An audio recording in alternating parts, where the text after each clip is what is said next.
Welcome, welcome, welcome. Today is Friday, July the 30th, 2021, and today is my birthday. So, I came here to turn it up. And what better way to turn it up than to have a discussion on why the concept of a Black African atheist is oxymoronic. And so today's topic is titled Atheism is for White People. And I argue that one cannot be atheist from a general African perspective. And so we will get into all the details of all that and more when we return in just a moment.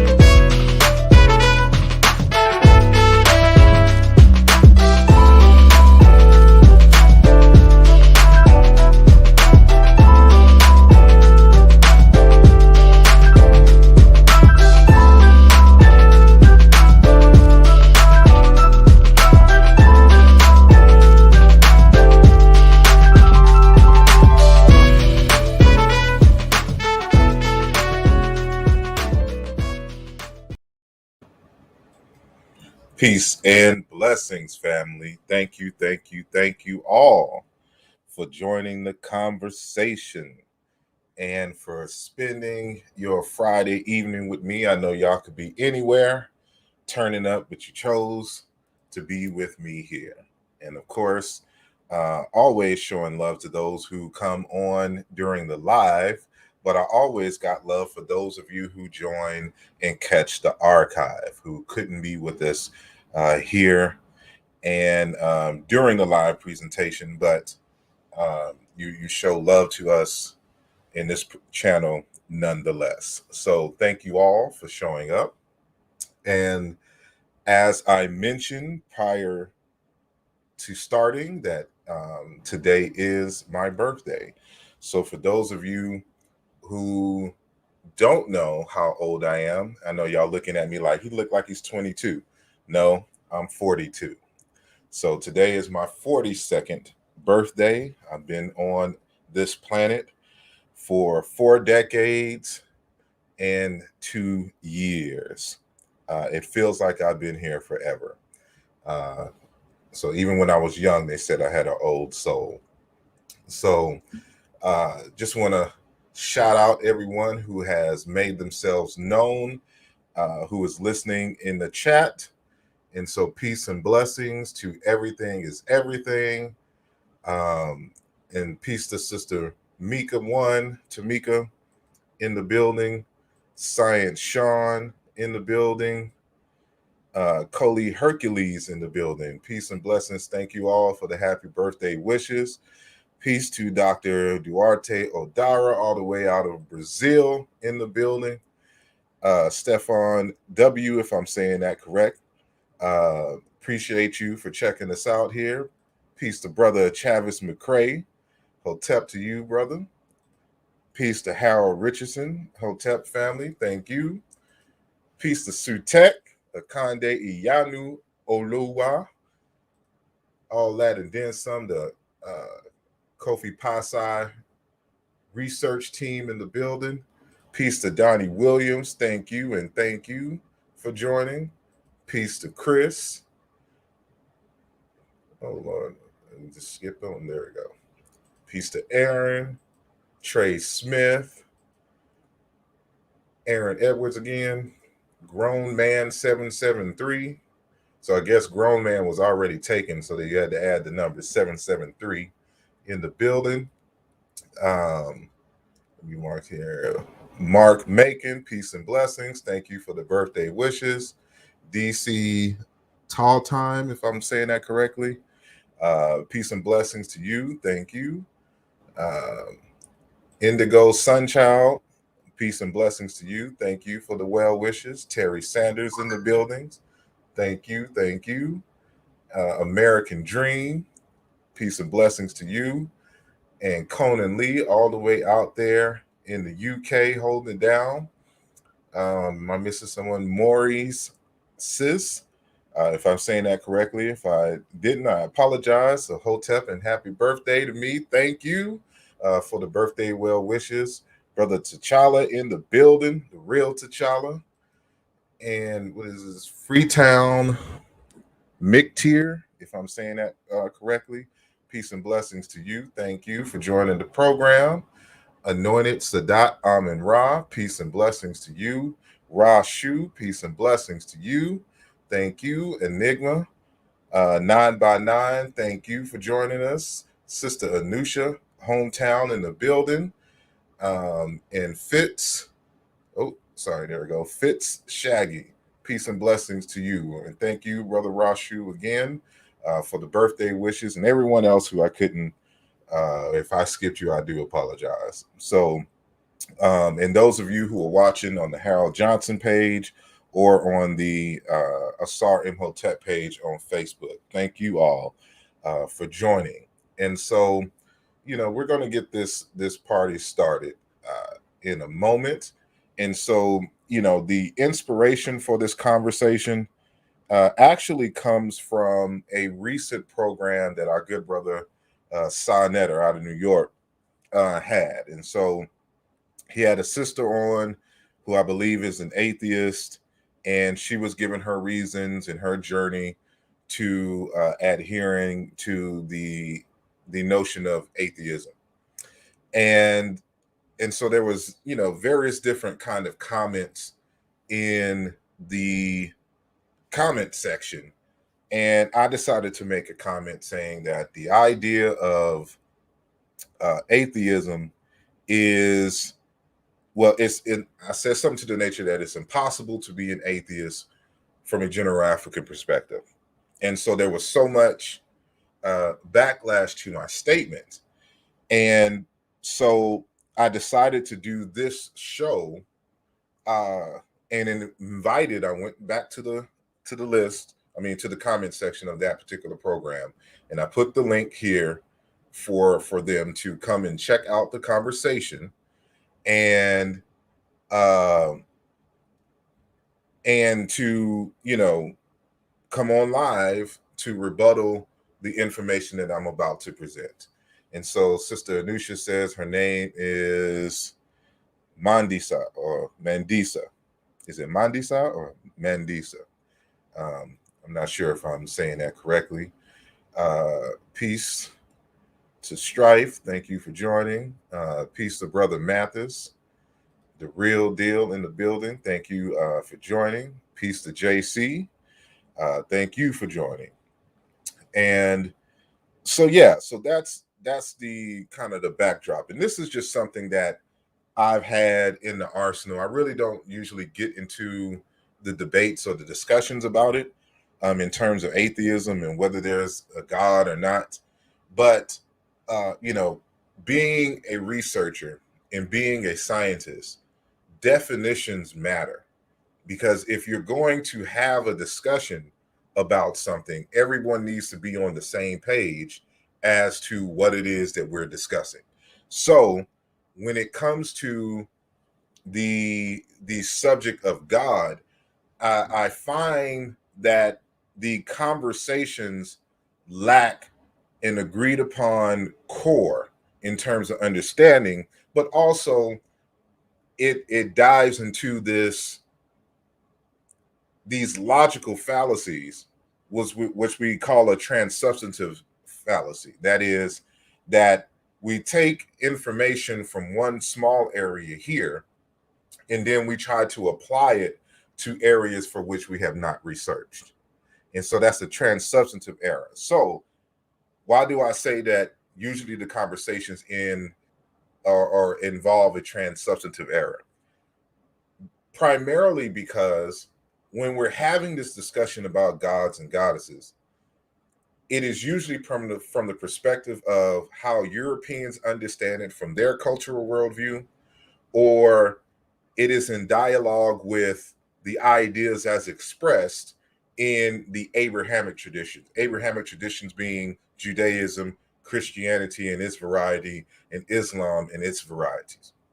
So when they try to have a discussion about the nature of God and what God is, they want to lump everybody in as if they have, like the rest of the world and especially Africa has the same conceptualization of what God is. And what you'll find from this discussion here is that the Africans in general, and notice I don't say African, because I would be committing the transsubstantive error. So I say generally. And so I've been researching this for a number of years, and I've accumulated a lot of data in terms of the primary conceptualization of what we would translate into English as God, coming from the African continent. And this also involves in-depth personal research, of course, going through different initiations and in engaging in conversations of enlightenment with elders on the continent themselves. So I won't have time to go through all the information that I have, but I hope I present enough that that we can have a different conversation. So again, my premise is that it is virtually impossible from a general African standpoint to be an atheist from the understanding of the general, what I like to call Chiana Intu perspective.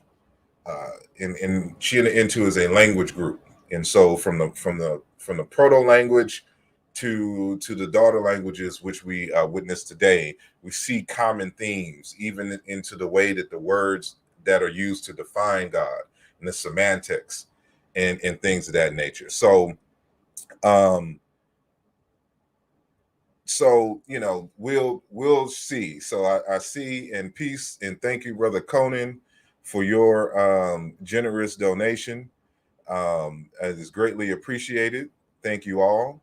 And if anybody wants to drop something, you can drop something using the $ at the bottom, or you can use PayPal or the Cash App, and the information is below. And so I already saw someone say, darn it, I lost it already. I wanted to highlight, because I want to see his perspective by the end of this program. So there we go. Outside the cube, thank you for joining the conversation, good brother. He says that he's a proud African atheist. And so I hope you stick around to the end. And I want to get your perspective, and anyone who is Black and African and who identifies, at least in this space, as an atheist. And so we know that there's various different types of atheism. There's soft atheism, hard atheism, but fundamentally it is the general disbelief or acceptance of the presence of God or some supernatural being. And so then it has all these kind of varieties. And there's some who are generally agnostic, meaning that they don't lean either way, but in terms of the God side, there's not enough evidence for them to believe in the God concept. So we recognize and acknowledge all those different varieties of atheism and agnosticism, agnostic when it comes to this particular question. And so let me and Brother Anthony Shannon says, I too am a proud African atheist. So thank you for joining the program, and your presence is greatly appreciated. And so what I'm going to do now is share my screen. But before I get into the conversation, I'm going to need each and every one of you to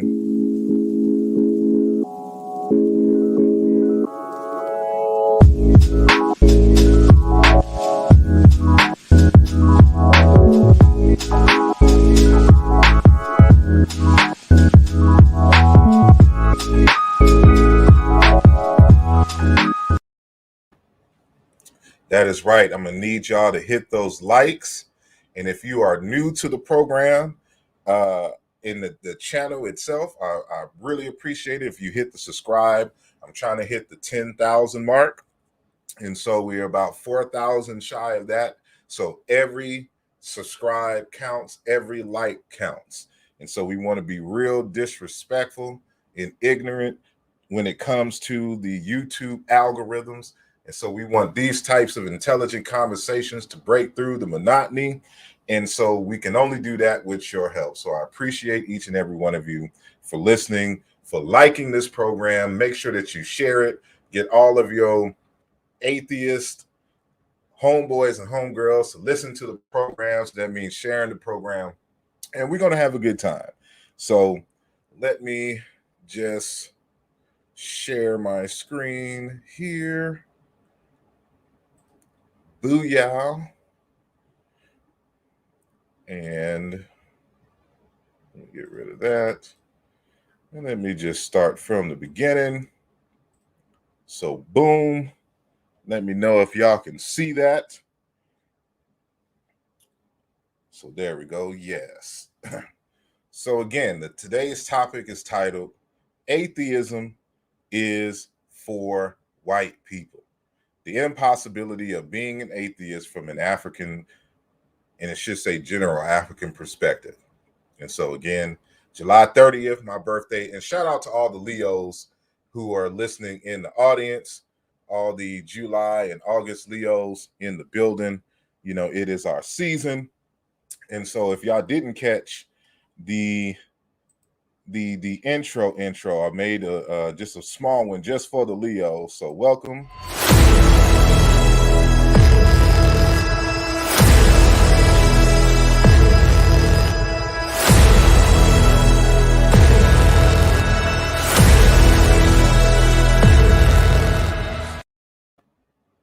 I think every time I make a major point, I'm just going to hit that button, and then y'all going to get hit with the Leo goodness. So anyway, so let me continue with this conversation. So yes, as always, the central point here is that when we enter these conversations that are in these particular white spaces and from conceptualizations as dreamed up by European, Western Asian, and other folks, we always got to come from our African-centered perspective. And even if you don't necessarily adhere to the perspectives that have generally emerged off of the continent of Africa, you always have to interject that perspective into the conversation so that the conversation can be more well-rounded. And so, as discussed in this text, Writing African History, edited by John Edward Phillips, one author, Daniel McCall, says, Africanizing history must begin with a holistic attempt to understand the total worldview and cosmology of African peoples. And we always start there. So, as I've discussed several times on this program, that when it comes to African people, their societies are generally a mirror of their cosmological beliefs.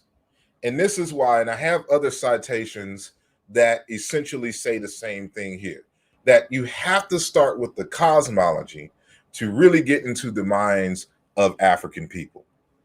And so this is what we're going to do here today.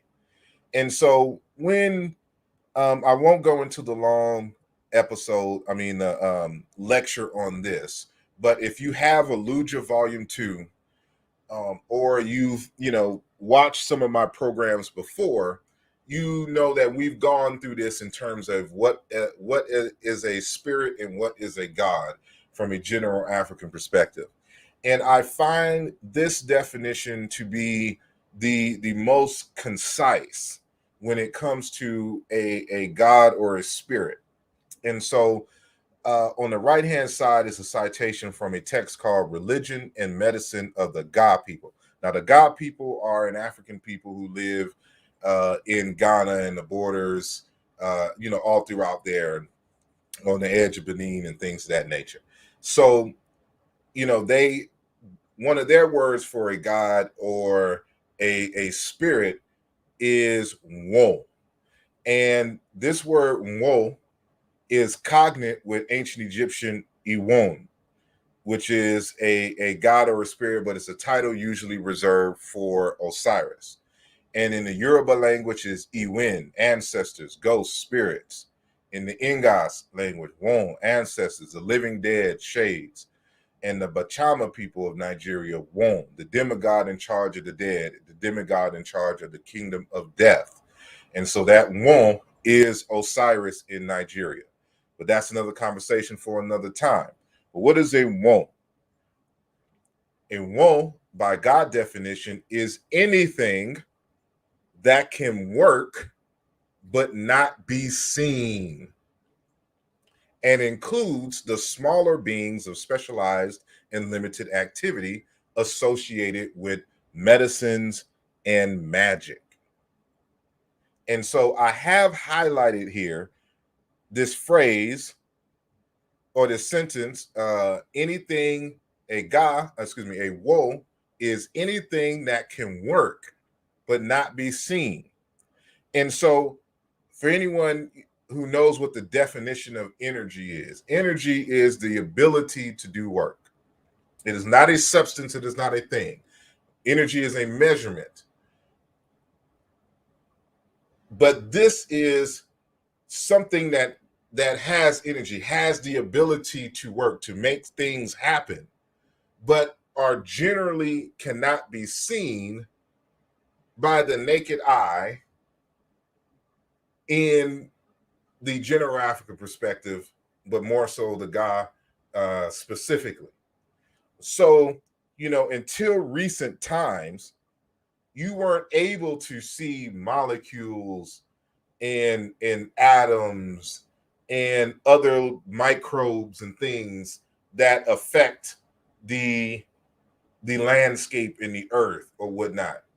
You still can't see forces. Forces is again another measurement. That's another conversation.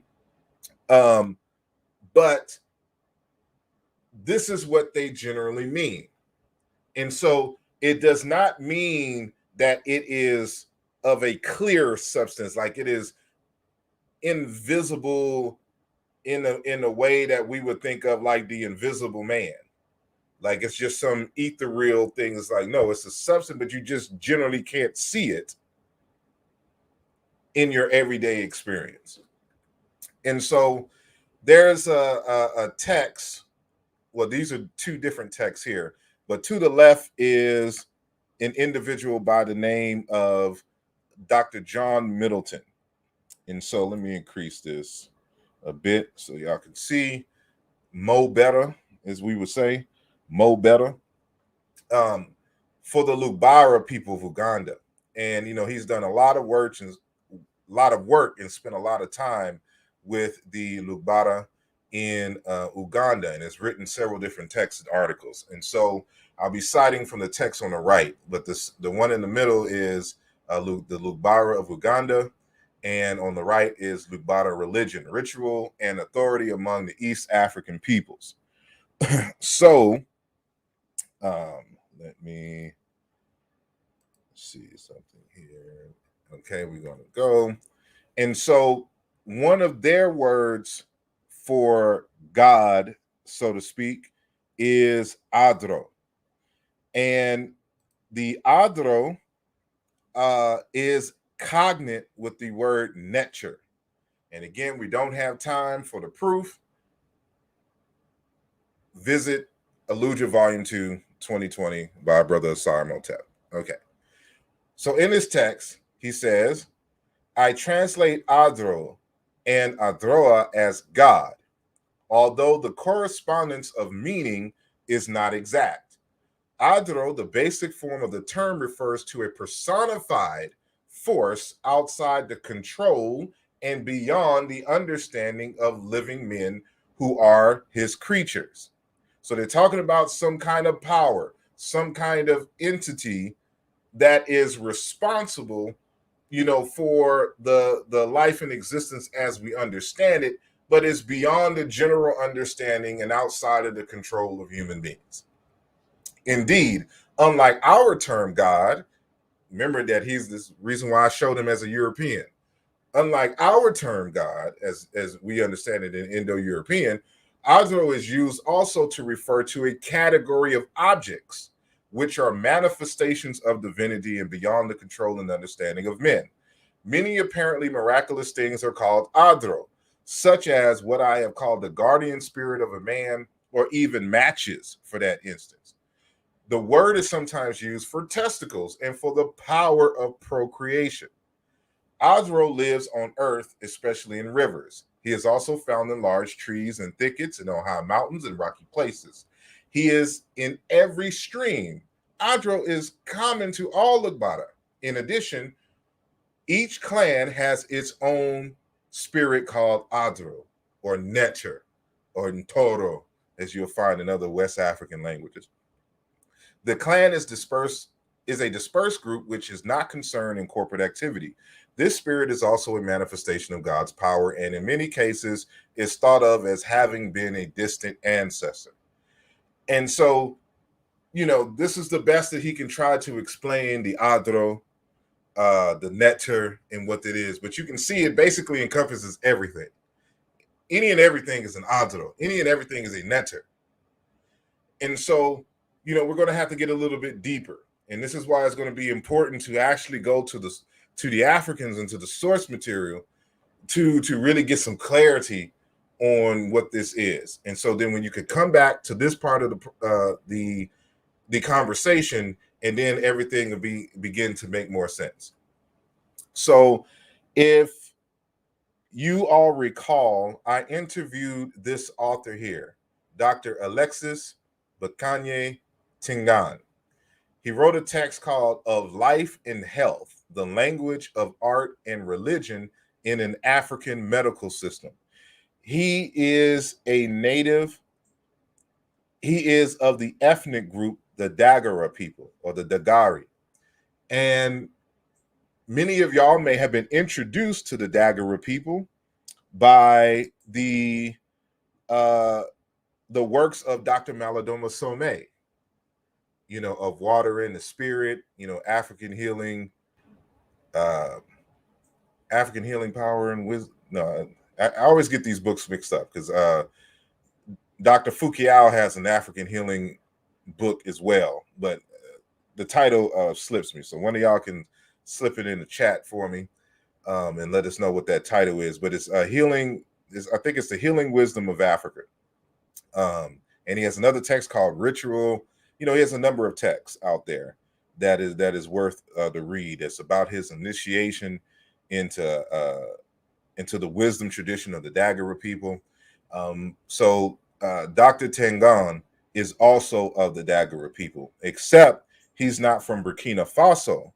He's from northern Ghana. So the Dagura people are kind of, the modern borders have split up their territory, but they're all the same people. So in Cote d'Ivoire or Burkina Faso or in northern Ghana, this is where you'll find generally the Dagura people. So he warns us, as I've said before, when it comes to trying to have this conversation in spaces governed by Europeans, that we have to be careful, and especially in adopting certain labels that may not fit. So after having a discussion about a researcher by the last name of Horton, he says Horton shows how the above mentioned scholars have used Judeo-Christian religious concepts to interpret African thought, and asserts that such notions as God, supreme being, spirits, souls, spirits of the wild, and so on, are meaningful only to people who have spent years studying and practicing Judeo-Christian religion, and who wish to have a translated version of African thought in Western Christianity. This is, as Horton points out, is the scope of the work of Mbiti, that's John S. Mbiti, the late John S. Mbiti, but also of Mulago and Kagame, not mentioned by Horton. In other words, metaphysical concepts are, and there's some more stuff that he says, and then I skip down. So in other words, metaphysical concepts are usually embedded in such institutions and practices as the personified earth or rain, without necessarily conceptualizing them as transcendental supernatural beings. So let's break down the two red highlighted points here. So the first thing he says is that the concepts of God, spirits, souls, the spirits of the wild, and so on are meaningful only to people who have spent years studying and practiced Judeo-Christian religion. So if Judeo-Christian religion is your foundation for doing comparisons, you will, in fact, try to interpret African phenomenon through that Judeo-Christian lens. And Dr. Tangon is telling us here that this is very problematic. And so, as an example, that's why I skipped down and included it in this particular citation on page 24. He says, in other words, metaphysical concepts are usually embedded in such institutions and practices as the personified earth, tongue, from which you get his name, Tungan, or rain, Sa, without necessarily conceptualizing them as transcendental supernatural beings. And see, people get this stuff confused. People think that the pedagogy of African people is, in fact, the religion itself. And this is not the case.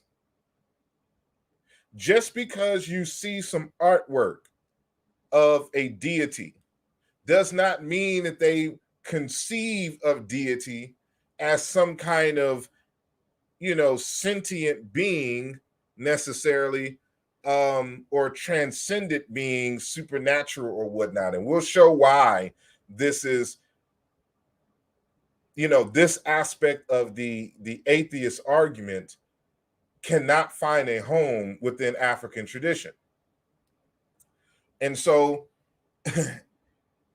he goes further on page 34 to state that according to Dagura myth of origin, nature itself is an autogeneric being and has no creator. And we're going to see why he says they have no creator. So let me read that sentence again.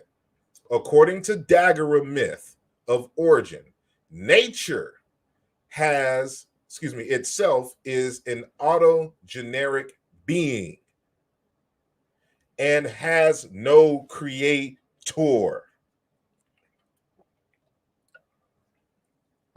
So let's break this down. Dr. Tangon, it consists of two extending spatial domains. We're talking about nature here and what constitutes nature. The space above, Sa-zu, and the space below, Tang-zu.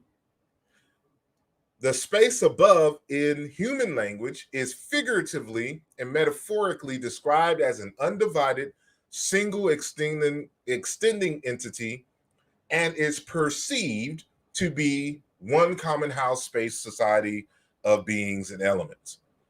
In contrast with the space above, the space below, talking about the earth, consisting of the earth and its atmospheric surroundings, is further segmented into 6 prototypical domains that are broken into fragments and located randomly to cover the whole of the earth space. So now, for those of you who are familiar with the Yoruba tradition, when you'll be familiar with this type of concept, because they divide it into like a calabash. They describe nature as a calabash that is split in half, to where you have the above and then you have the below. And this is kind of in the same domain. So if you're familiar with Yoruba tradition and creation and whatnot, this is a similar bit. But he's saying here that according to the Dagura myth of origin, nature itself is an autogeneric being and has no creator. And so what he's talking about is that nature is a system. And we're going to see why this is important. And so now this you're not going to find in the text that I just cited. You will have to go to the interview that I did with Dr. Tangon on the YouTube page. So you can go to my channel and you can find the interview. And at around 1840, around the 1840 mark is when the conversation begins. So now he states, I'm asking him about the Dagura conceptualization of what God is. And so Dr. Tangon replies as follows. And so I transcribed it, and you can go back to the video and verify my transcription. He says, Dagura religion is all about the cosmos, nature in his book, the cosmic force, the cosmic energy. Cosmos equals everything that is together, what is on earth and what is not on earth. You need to know and interact with this cosmos. Whatever you do practically to get to know the cosmos, you do it in the form of deity, the form of God, the form of divinity. You give it a personality using one of the forces. So when it comes to this concept of God and divinity, we're going to see a common theme here, that God equals cosmos. And the cosmos is everything that is together, what is on earth and what is not on earth. Professor James Smalls would say that God is everything and all things at once. And so basically, Tangon is reinforcing what Professor James Smalls would say when he articulates what is God. God is everything and all things at once. And so it is cosmos according to the Dagura people. So we got to put this in context. So when he's saying that that nature or the cosmos has no creator, what he's arguing here is that is not a separate being that exists over here and then made creation and nature over there. They're one and the same. And because God has no creator, nature has no creator. God is nature. God is cosmos. And when you want to study God, when you want to study the cosmos, you do it in the form of deity. And I'm going to have to do a separate, I'm going to have a separate conversation on what a deity is in terms of graphic representation. Most of you would not agree with me right now that the formula, the mathematical formula, E equals MC squared, is a deity. Y'all would look at me crazy. And I'm here to tell you that E equals MC squared is a deity. It is a God. And hopefully, by the end of this program, you will see why.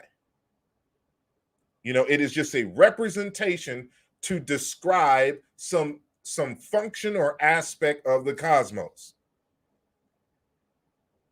And so whatever you do practically to get to know the cosmos, to get to know God, to get to know nature, you do it in the form of deity. So you got to remember this as well, that, you know, writing detailed analysis and scientific analysis is relatively new to human history. Prior to the advent of writing as we know it, everything was passed down via oral tradition. And your mind can only hold so much information. You know, you really don't get science in the modern sense until you get to ancient Egypt and they started writing down things. This freed up their time for a lot of memorization so that they can focus on research. And then we'll get into how I'm gonna cite something at the end that comes from the Greeks, but about the ancient Egyptians, a priest talking to an Egyptian priest talking to one of the Greeks. And he tells you, and he's going to reinforce the exact same thing that Dr. Tangon says in this part of the conversation, or on this part of the interview that we had with him back in 2020. And so another thing that I want to emphasize, y'all see this word here, Nangmin. Nangmin. This is a Dagura word for God, and it means the order of reasoning. And this is another conversation unto itself. But to understand God is to do it through reasoning. To understand cosmos is to do it through reasoning, through logic. African people are not just involved in some kind of mystery cults and, you know, into some spooky booga wooga wooga type things. There are some that are, and there's no denying that. But when you started getting to these higher aspects of the conversation, all that stuff is abandoned. And so the point is that we confuse the actual scientific approach to the study of nature, God, and cosmos with the pedagogy and the way that they teach it to the general populace that does not have a system of writing. So how are you going to do a detailed analysis of some aspect of nature? You can't do it verbally. You have to get creative. You have to put it in a form, a human relative form that they can understand, so that through their reflections, they can get the deeper aspects, the abstractness of it, and get to the forces and laws and things of that nature. So, so now we're going to go. So that was the Dagura. Now we're going to go to Mali. That was a Dagura in Burkina Faso, in Cote d'Ivoire, in Ghana. So now we're going to go over a little bit further west into Mali.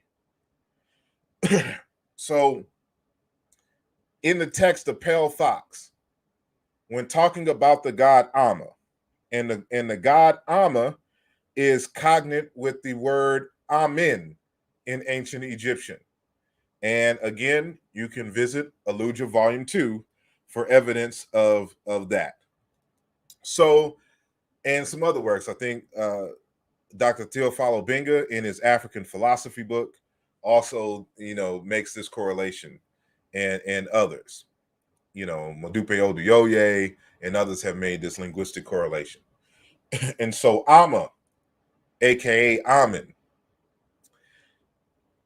Griole and Dercheline inform us that, in contrast to our own society, which is almost wholly profane. So you notice when these Europeans who have a good grasp of these African concepts start discussing and comparing it with their own concepts, they have to make this distinction, saying here that, you know, like, they're not like us. We conceive of things differently.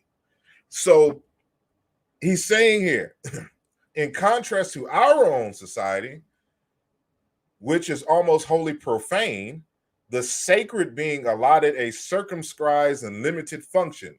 That's why you go to church on Sunday and you have just limited time to do sacred things.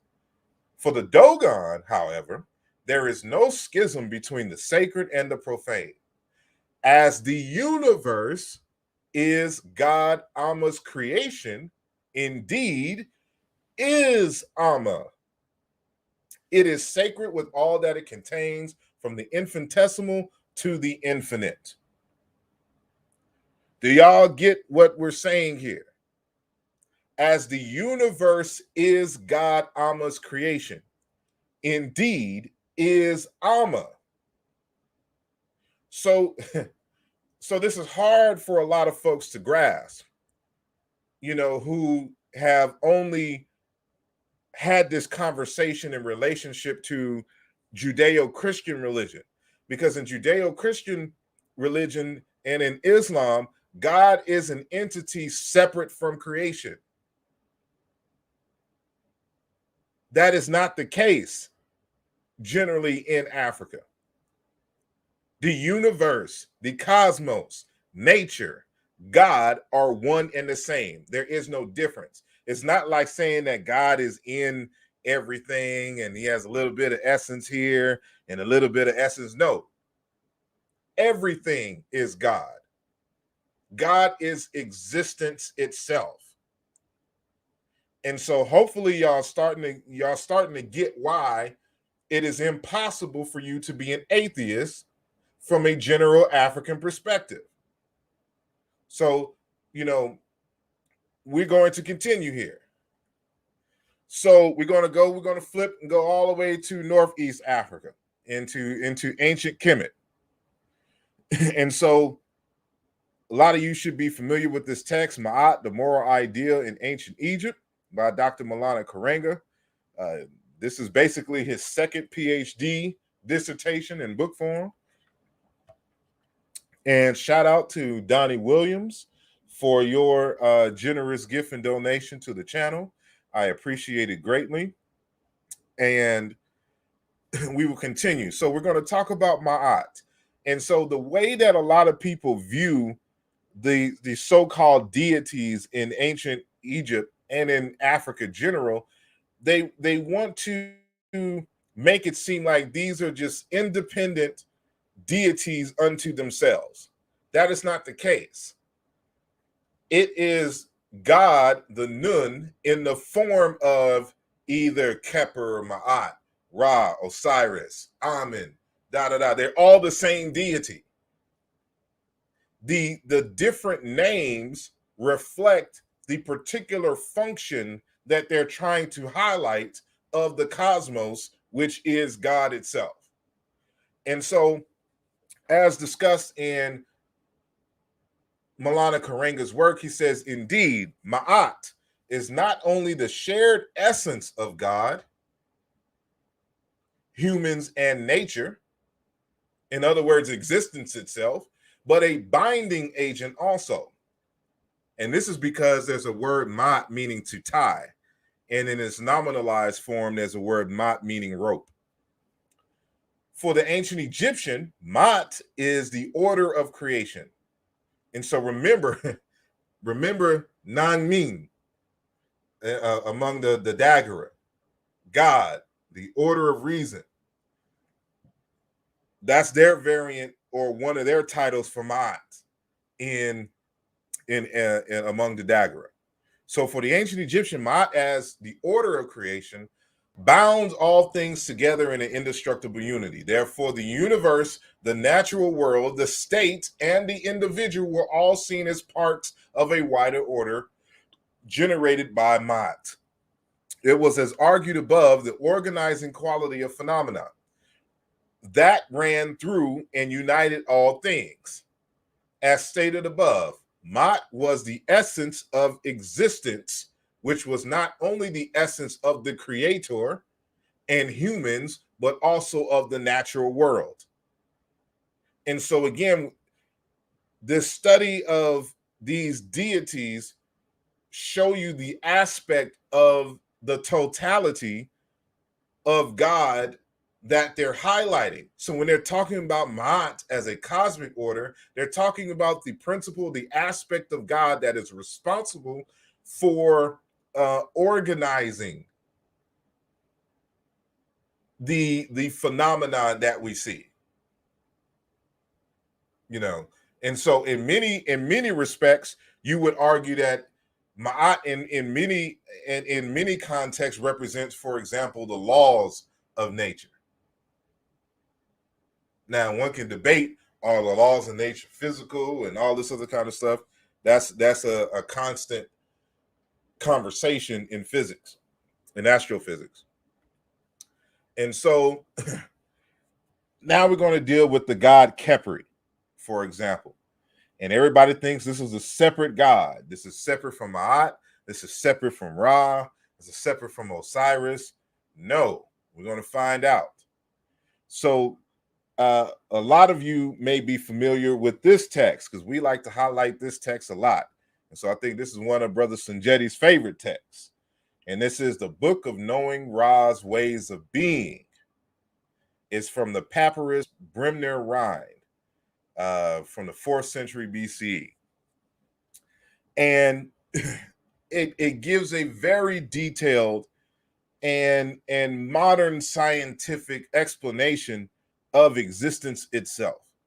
And so there's going to be some parts of this conversation that's going to seem contradictory, but it's going to all come together at the end. So it's going to be cited in 2 slides.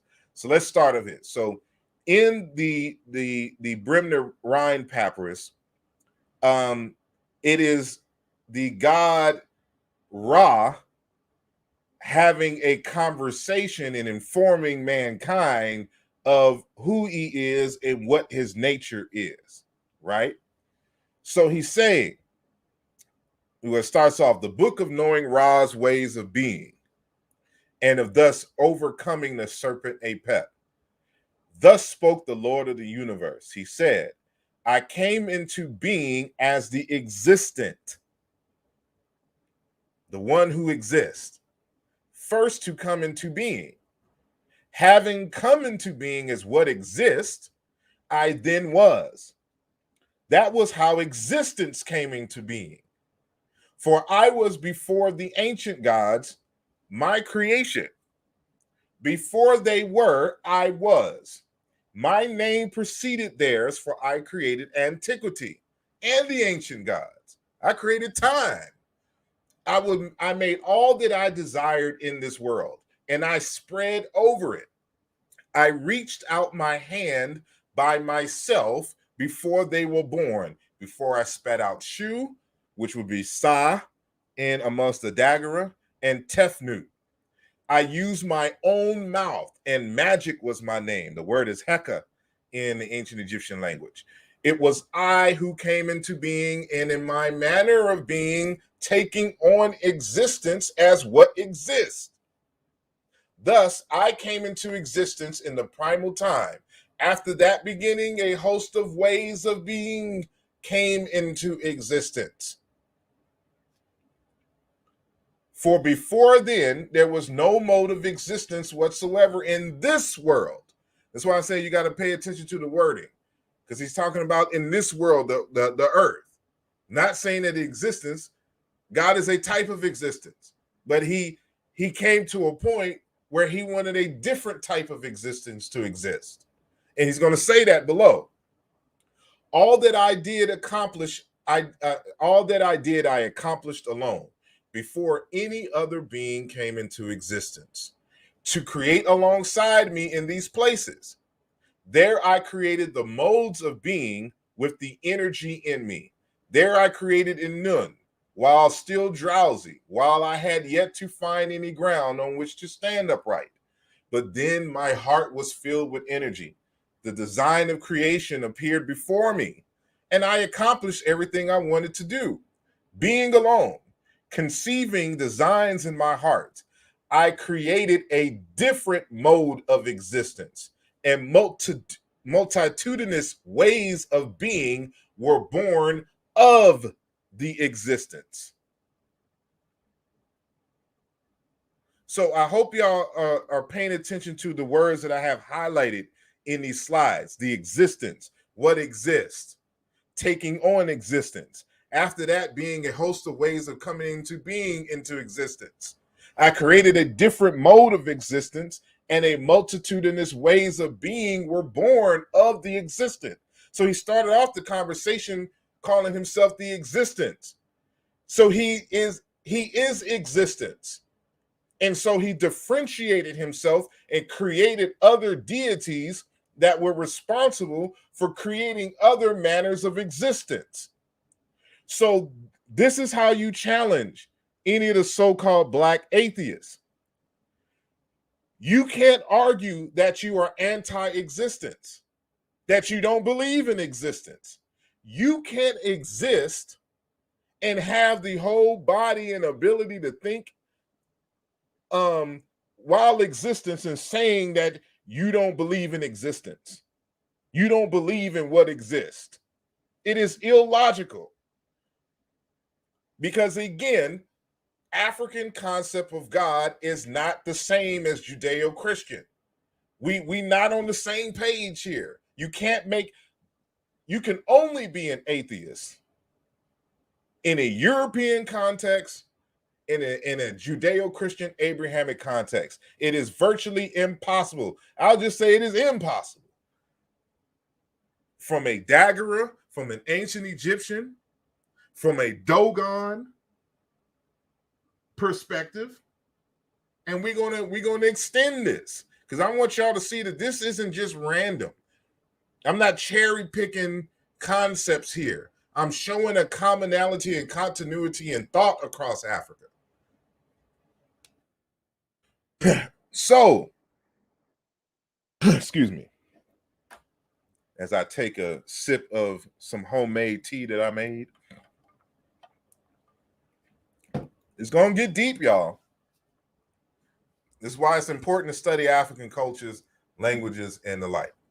So, this is Dr. Mugobe Ramose. He is of the Kalanga people out of Zimbabwe, but he lives and teaches in South Africa. And he has several works out, and there is a text on. It's titled "The African Philosophy Reader," and he is a professional philosopher. And so he wrote several articles that are found in that text.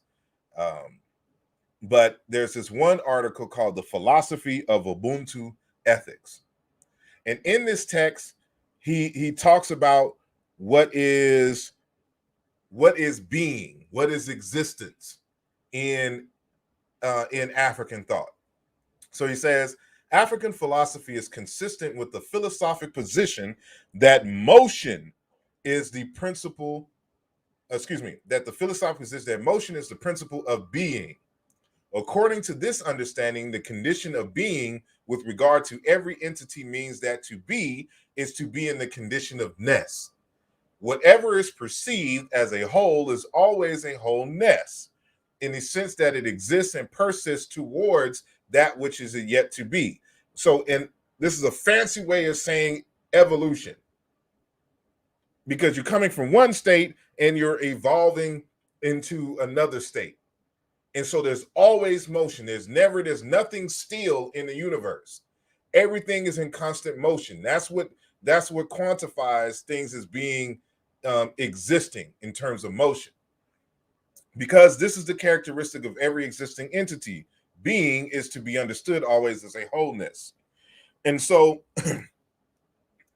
this is important because this notion of being, remember that the word keper itself means being, to exist. That's why he's called the existent.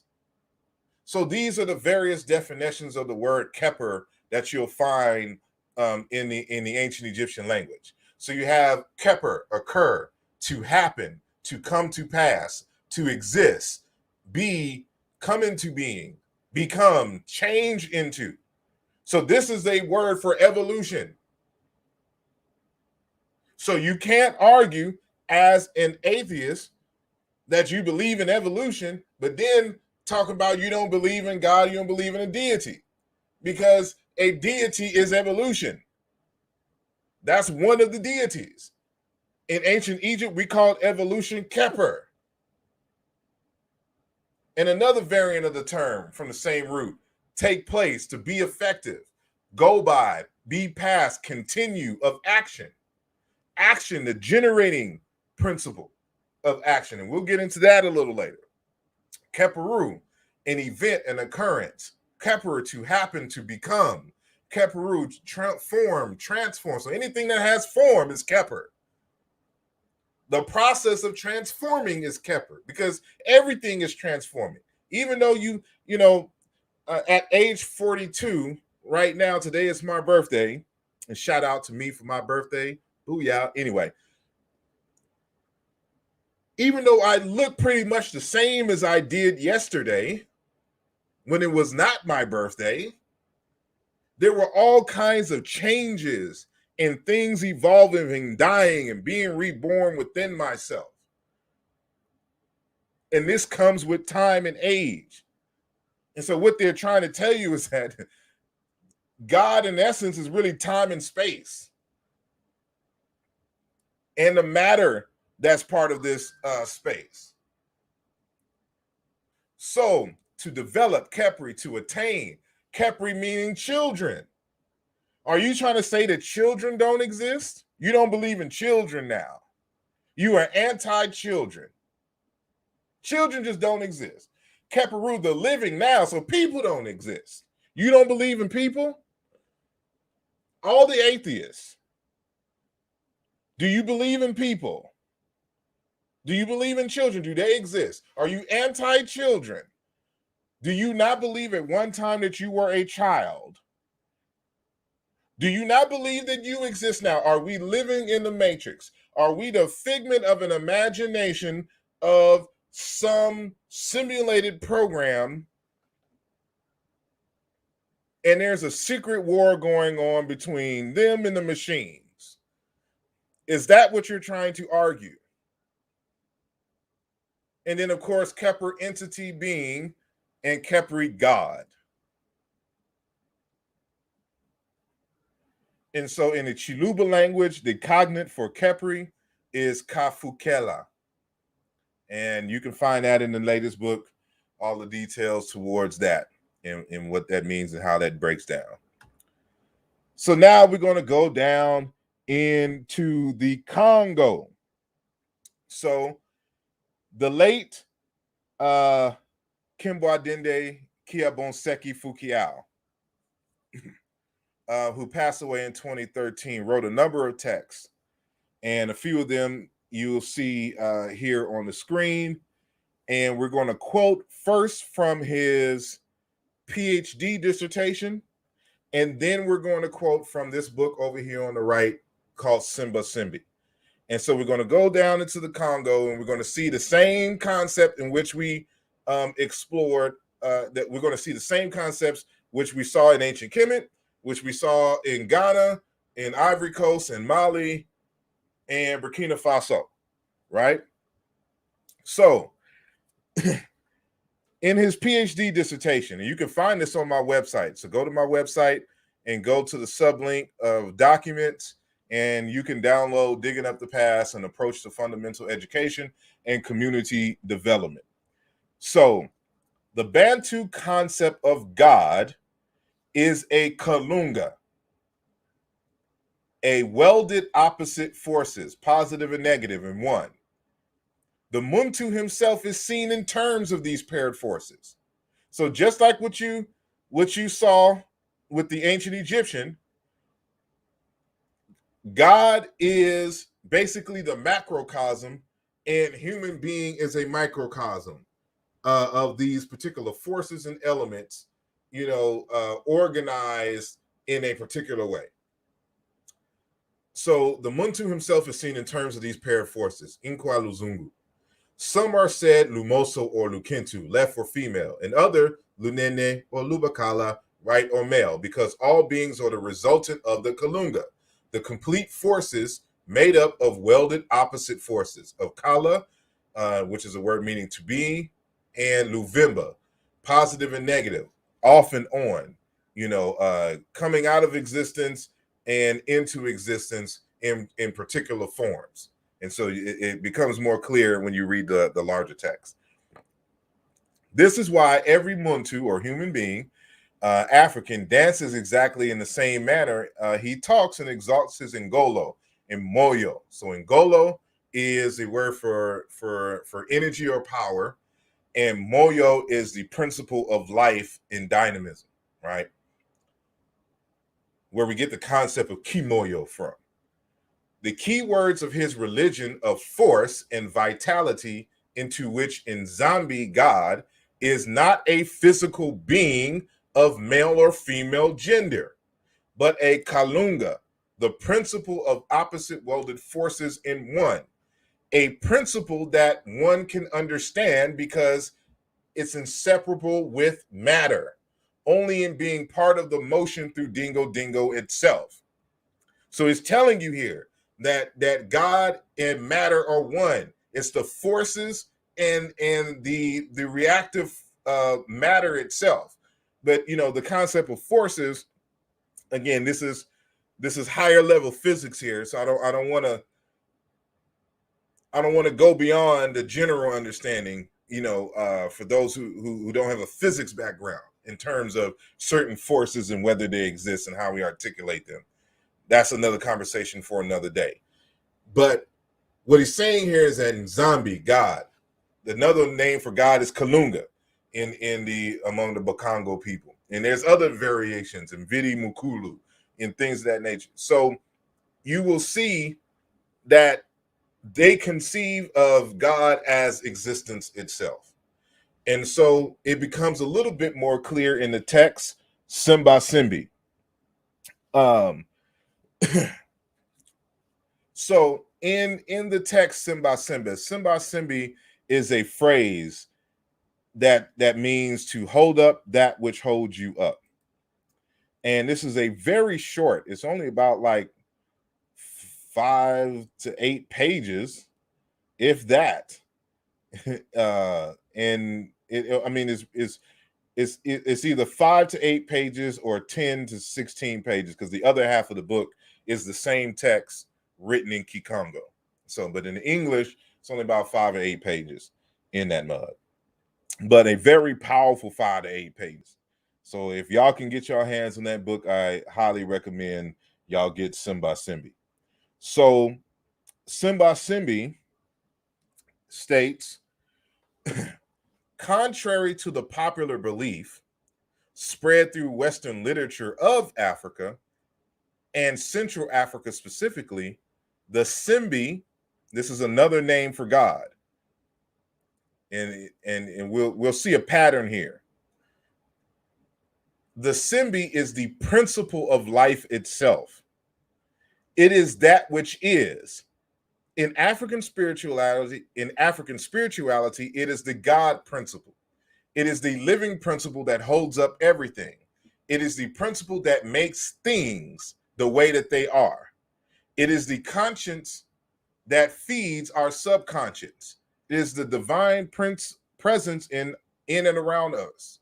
Neither science nor philosophy, chemistry, nor magic or technology can define it or put it in their ways. We continue. Simba Simbi, for the Bantu people, the Congo specifically, is a living spiritual principle, which is their true concept of what God is. A bodiless, voiceless, living energy that holds up everything that is.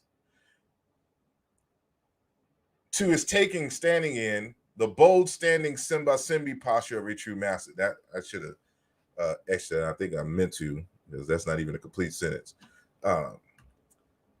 So we continue from page 2 to page 3. A Simbi is not a deity. And so you got to understand the limitations of someone coming to Congo trying to speak into English. So he's saying this in the context of how we understand it in Western culture. A Simbi is not a deity, but is a living force of many in one. And as such entity forces, Simbi can also be seen like invisible channels through which the living, divine power, the natural law order operates. Simbi is the life principle itself. So if something has life, if life exists, if we're having this conversation right now, you're talking about God, because God is what? Existence. It is life. It is being. And everything else are just manifestations of being. And as such, for the Bantu people, Congo in particular, there is no need to worship it, nor build worship places for it. So Simbi, the God principle, God itself, is the life principle itself. It is what exists. At this level, and we jump down into page 3, at this level, an initiated accepts that she is one with the life principle, which is everything in everything, seen and unseen, past, present, or to come. He is one with nature, the living seed energy in and around him. There's somebody in the chat room named Everything is Everything. And so remember what we said earlier. God is everything and all things at once. God is cosmos. God is everything together, as defined by Dr. Tangong regarding the Dagura. You're seeing the same conceptualization from these related people all the way here in the Congo that you find in ancient Kemet, that you find in Ghana, that you find in Malian and Cote d'Ivoire, all the way here in Central Africa. And so, as humans, we continue to page 4. As humans, we cannot understand it because we ourselves are it. What? Meaning God and existence and creation are one. We are God's too. We are not the totality, but we are it. The cosmos itself is it. So remember, he already defined Simbi as God and the God principle. So he's talking about we can't understand it because we ourselves are it. The cosmos itself is it. Our life as we know it cannot define it because life itself is it. The nature of this principle, the essence is itness, cannot click in our human mind to understand it because it is it. To just be is to begin to learn about this living principle and its presence in and around us. It is to live it and to let it live. This is a very powerful book. And in the greater context for which this is cited, I highly recommend that you check out. But again, we have this another text. These guys don't know each other. There's no conspiracy between the Bakongo people, the ancient Egyptians, the Dagura people, the Dogon people, to have this exact same conceptualization of what God is. And so now we're going to go all the way to South Africa. So we were in the Lugbara. I mentioned the Lugbara earlier. So in East Africa, Northeast Africa, West Africa, Central Africa. Now we're just going to skip all the way down into South Africa. And so we're going to see again the same articulation. And matter of fact, Jordan Ngubani, who is pictured here on the right, is going to go a little bit more in depth. And I love the way that he articulates it because it puts it all into perspective. And so let's do this. All righty. Hold on. Oop, nope. There we go. Why is this ticker still? There we go. All righty. So conflict of minds, Jordan Ngubani. So when he's talking about the Zulu conceptualization of God, and one of the names in which this particular branch of the Zulus conceptualize God, the name that is given to it is Ukobo. And so he states, the Zulus coupled the ancient aphorism, Muntu Ngumuntu, with Umuntu Akalawa. The person is never so evil, he is beyond redemption.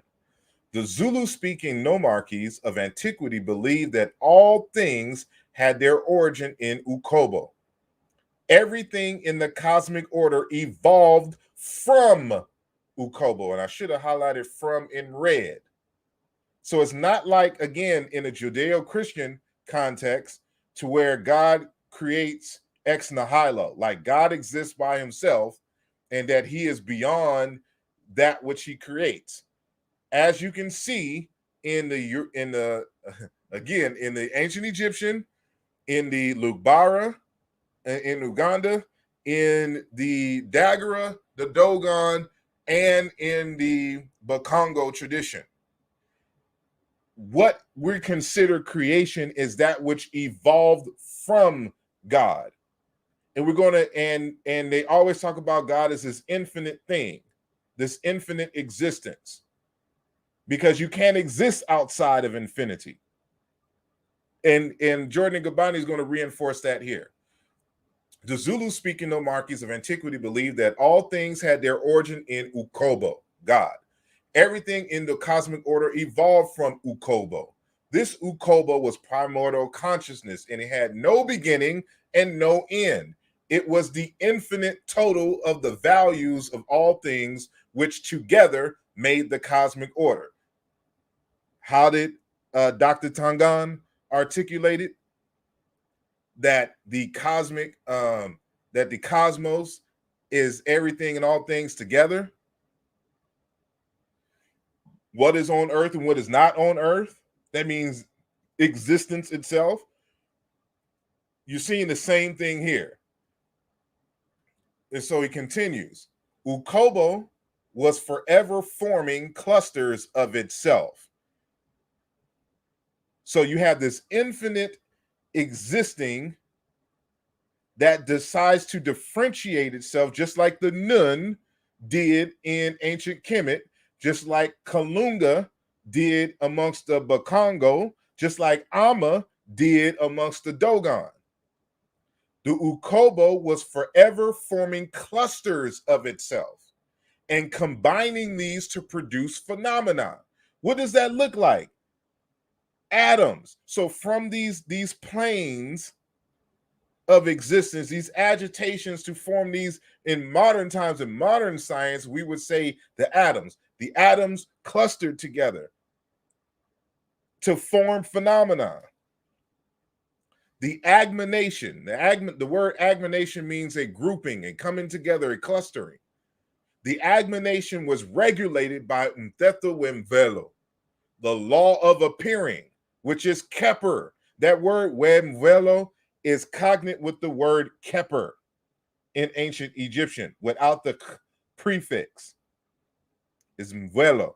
The law of Mteto is the word for law, of appearing, of motion, of coming into being, the laws of coming into being. Since Ukobo, the consciousness, was alive and there was no death in it, since it was an infinity, human behavior in all of its form, on every plane and in all situations, translated the law, into action. Nothing on earth or in the cosmic order could violate the law, for the violation was itself an expression of the law. So it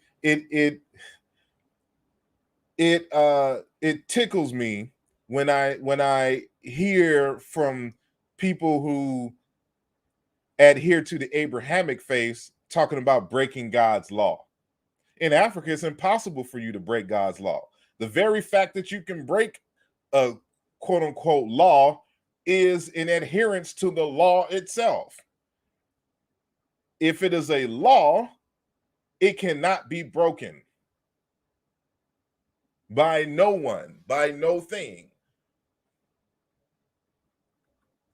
And so that word ukobo means fact, reality, existence. Look up the synonyms for reality. You will see exist, true.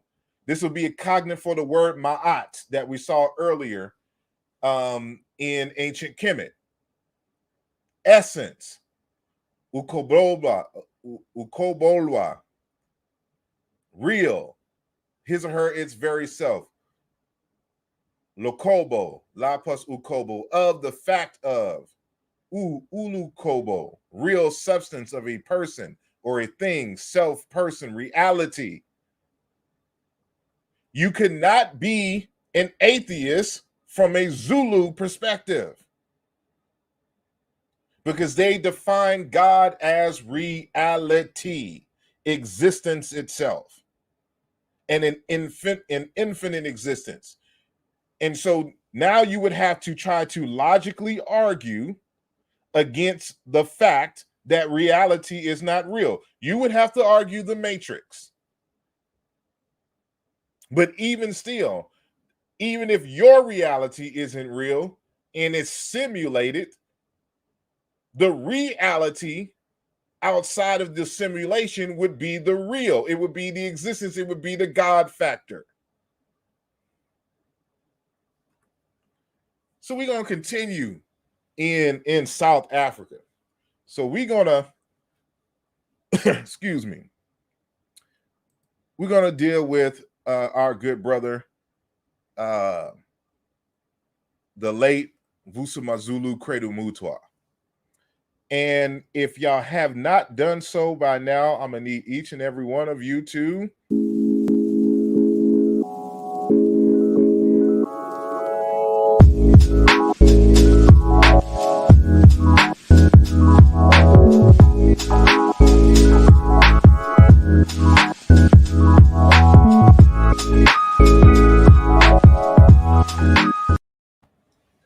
that is right. Hit the like button, get those likes up. And if you have not subscribed to the channel, make sure that you do subscribe. We're trying to get to 10,000 so we can interrupt the algorithms with all this good Black African power and consciousness. So I will continue. So in this text here, African Folktales, Indaba, My Children, it's broken up. The book is broken up into a lot of the mythology from South Africa, Central and East Africa, told in a very unique way, but it's also interrupted with information about his life. And so I had to scan the book to get the essence of a lot of what he was saying here. So I apologize if it doesn't come out as clear as the other slides that I actually typed out the information. So hopefully if you're like on a small device, you can revisit and look on a larger device if you do not have this text yourself. So this point of the text, Credo Mutwa is talking about his initiation into Sangomahood, into priesthood in South Africa, in his native Zulu, AmaZulu tradition. And so this part of the initiation, the elders are explaining to him what God is. And they distinguish how they understand God, again, versus how the European and the Christian and the Muslim understands God. So, and I'll just read. He says, it is said that the Bantu have no conception of a universal single God, that in their religion they worship the spirits of their long dead ancestors, that they are superstitious and fetish-ridden and tremble when the thunder growls. The world has been shown images carved by the Bantu, and this would appear to be the sum total of the knowledge foreigners have gained about our religion. The Bantu believe in the existence of God, but their concept of God is different from that of other races. While we believe in a heaven, our concept of heaven is totally different from that of other peoples, other races. The Bantu version of hell is an evil land. So the United States, according to Zulu tradition, is an evil land. This is hell. We living in hell. It's an evil land. But in this land, we see no devil with tails, horns, and a forked tongue, tormenting the souls of the wicked in eternal fire. So he's setting the stage here, letting you know that how we perceive the concept of God is going to be totally different how others perceive. But what we're going to see here is that the Zulu conceptualization of God is the same as the vast majority of the continent where Black African people reside, that of course have not been subsumed by the teachings of Judaism, Christianity, Islam. So we continue. So now in this part, the elder is speaking to him directly. So that's Creator Mutwa was speaking. So now he's speaking in the voice of the elder who was initiating him. So, my child, you know from the teachings of your parents that every child is taught that there is a great God and that there are also the lesser gods, but you do not know just what the great God, whom we shall call the most ultimate God, is. And this you are about to be told today. The most ultimate God, who is the God of the gods, is what? Everything in everything. Each tree, each blade of grass, and each stone that you see out there, and each one of the things that live, be they men or beasts, are all parts of God.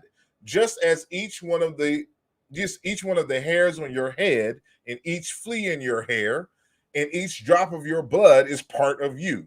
The sun is part of God. The moon is part of God. And each one of the stars is but an infinitesimal part of him who is and yet is not. Him who was and yet was not. And him who will be and yet shall never be. Because there never was a time when God was not, and there never is a time when God can never be. I hope y'all getting this.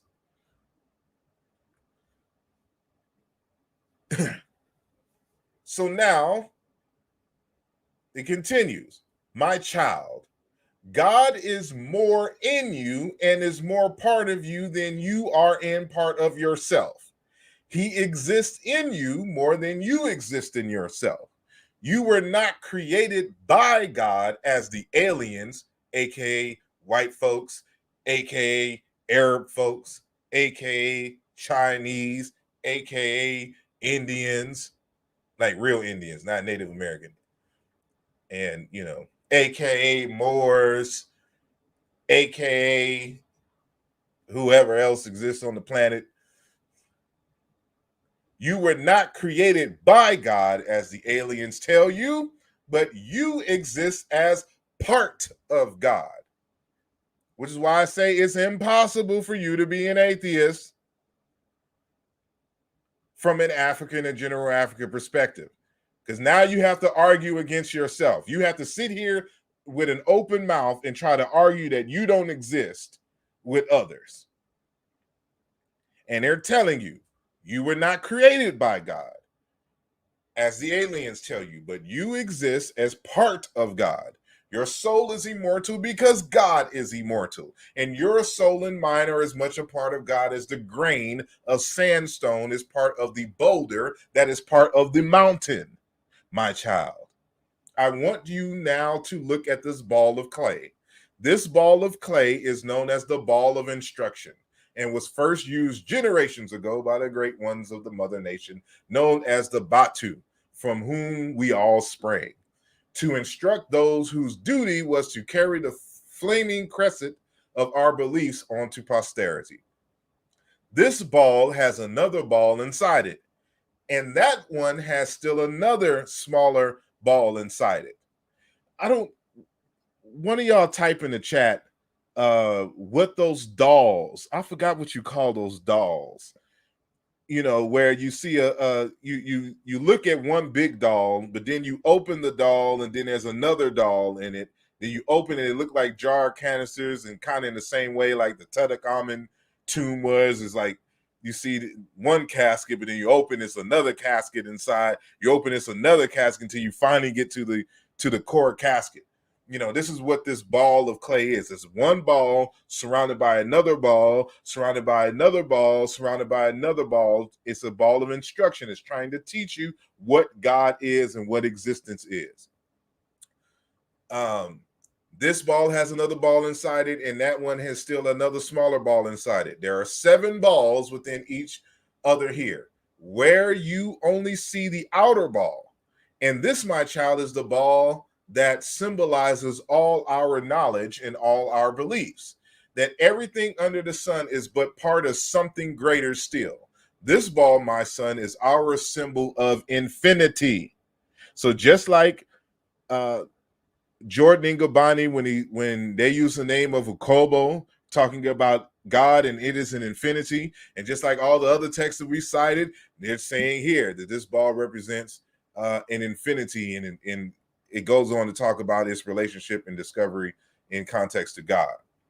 He says, so now in this part of the conversation, I'm skipping a little bit, they're talking about that Credo Mutual needs to go and get this carving from some priest to inform him about the nature of God.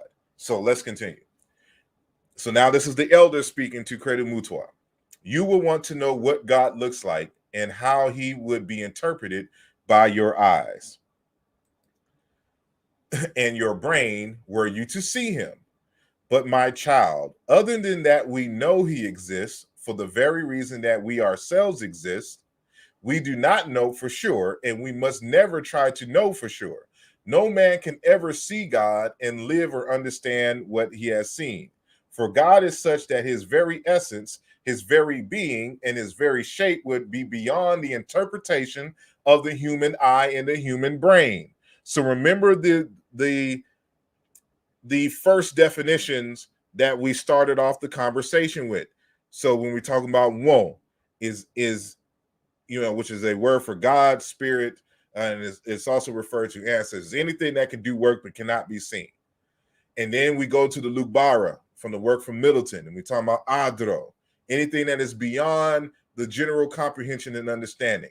But the reason why they say this in this context is because God is an infinity. It is impossible to see God.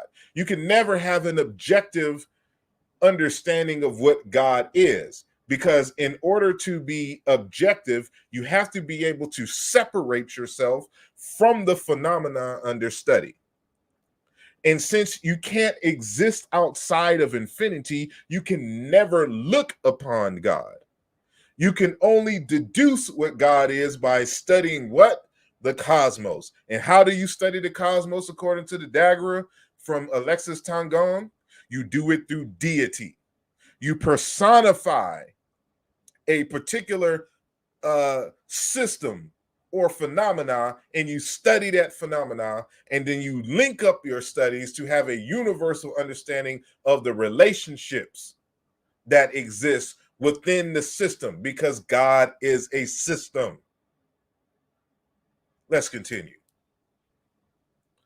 No man can ever see God and live and understand what he has seen, for God is such that his very essence, his very being, and his very shape would be beyond the interpretation of the human eye and the human brain.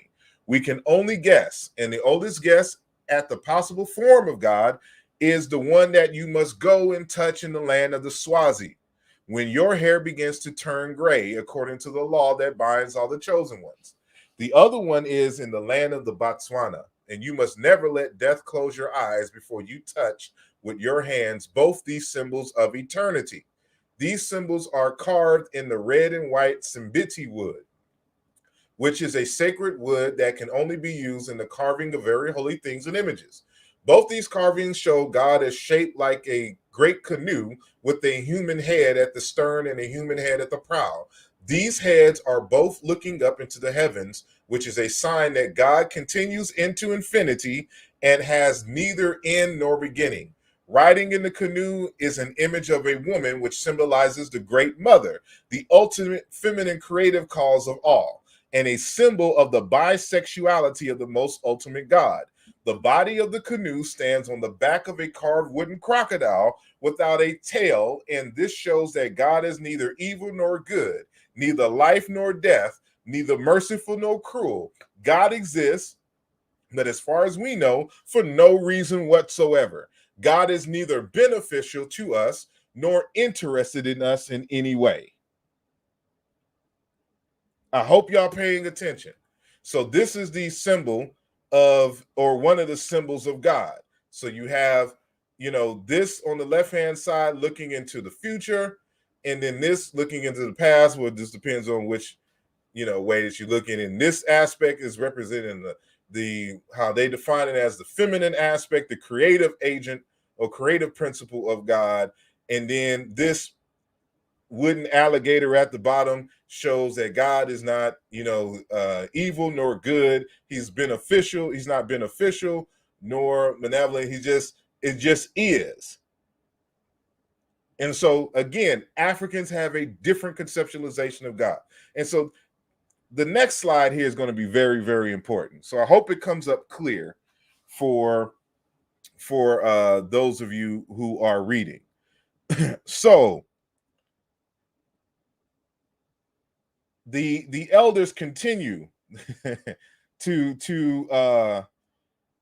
talk to Credu in this initiation process, and they state, and again, I this is scanned from my copy of the book, so you see all the lines underlying, and then you see my notes on the left hand side. So ignore that for the moment. But so here we go. So they continue the conversation. So all these carved concepts of the form of God are only a means of satisfying the common rabble, which cannot be made to worship any God unless that God has a shape that they can more or less understand and hold it in their mind. So remember what I said earlier, that, when you see a picture of Ra, or if you see some kind of, picture of Amma or some mask or something to this nature, these are not gods. The Africans aren't stupid. There's no such thing as idol worship in the way that Judeo-Christian and Muslims conceptualize it and try to put it on Africans. What you're seeing is pedagogy, African ways of teaching. And so for those of you who cannot think abstractly, who cannot think mathematically, the Africans will create signs and symbols so that you can better understand this phenomena of nature, which is why I said that it can be argued that the formula E equals MC squared is a deity. It is a God. It is a symbol for you to help you to understand a description of nature or some aspects of nature. So let's continue. Matter of fact, I'll just start it over again. All these carved concepts of the form of God are only a means of satisfying the common rabble, which cannot be made to worship any God unless that God has a shape that they can more or less understand and hold in their mind. They are also intended to discourage young people from asking too many questions. And you, O chosen one, must only bear this in the valleys of your mind, that God is there and the lesser gods are there, but no one can ever know what their forms are. A God must never be interpreted as having a fixed shape. God can assume any shape he desires in whatever form would suit him. His purpose, whatever suit his purpose best at any given time. There may be times when lesser gods can assume the shapes of animals or trees or even rocks or boulders, but the reason why the lesser gods more often take human forms is because we would understand them better when they communicate with us. My instructor proceeded to explain that while these masks and carvings serve their purpose to instruct children and the common people, meaning the uninitiated, what we call in Congo tradition the Bayinga, the uninitiated, the Bayinga. So all the carvings, all the deity stuff, that's for you, the uninitiated. The initiated folks, the people who go through the training, get the abstract teaching. So it's no different than when you go into college and you get a certain set of teachings as introductory to the field. But when you start getting into PhD level teachings, you come to understand that those concepts that were introduced to you in your freshman year are only there to help you conceptualize some of the deeper things that you would have to have a certain type of training to understand. So we continue. I cannot repeat. Let me say, I, as a chosen one, must know more about our actual concept of God. No, let me start over. My instructor proceeded to explain that while these masks and carvings serve their purpose to instruct children and the common people, I, as a chosen one, must know more about our actual concept of God. I cannot repeat his actual words as they would occupy far too much space, and he explained everything in a symbolism which many of my readers would fail to comprehend. Briefly, he compared the universe with a gigantic anthill. The structure as a whole is God and us, and everything we see about us is merely the ants and the sand grains inside the anthill. Do y'all get the teachings here? And so, Africans are built different. We do things differently. We are not Christians. We are not Muslims. Our paradigm is different. Our paradigm is scientific. Their paradigm is mythology. And so this is cited in Obinga's work. And this is the text that I was talking about earlier, where the how should I say, the Egyptian priest was speaking to the Greek. And so this is in Plato's Timaeus or Timaeus. He says, and this is the Egyptian priest talking, as for the intellectual life you observe, no doubt, what care the law among us Egyptians devotes to it. Let me say that with more clarity. As for the intellectual life you observe, no doubt, what care the law among us, therefore the Egyptians, devotes to it. Beginning with the first principles touching upon the universe, our law has organized all discoveries down to divination and medicine, whose concern is health. From speculation about divinities, it has derived human applications and supervised the acquisition of all the other knowledge generated therefrom. So just like as Dr. Tangon talked about, when you want to study the cosmos, you do it in the form of deity. That's the Dagura way. And the Egyptians are telling you right here, this is exactly what they do. We study the cosmos, we did it in the form of deity.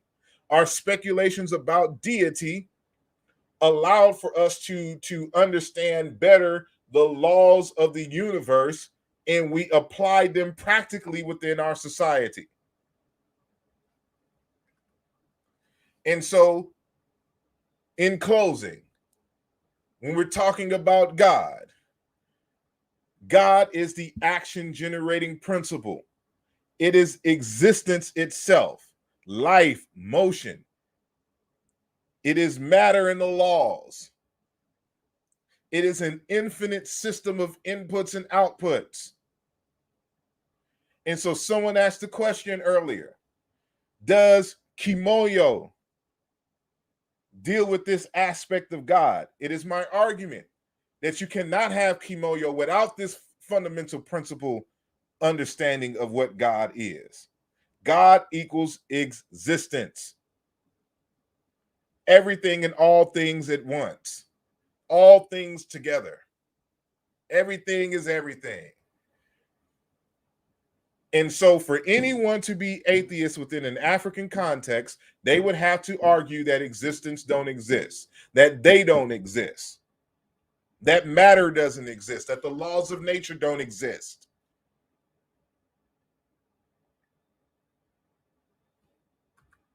So with that, I end that aspect of the discussion. And I appreciate each and every one of you for joining. So let me stop sharing that screen real quick.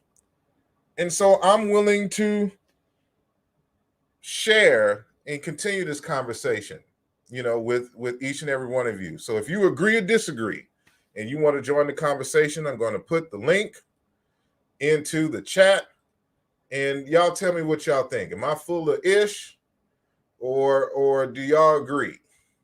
So to join the conversation,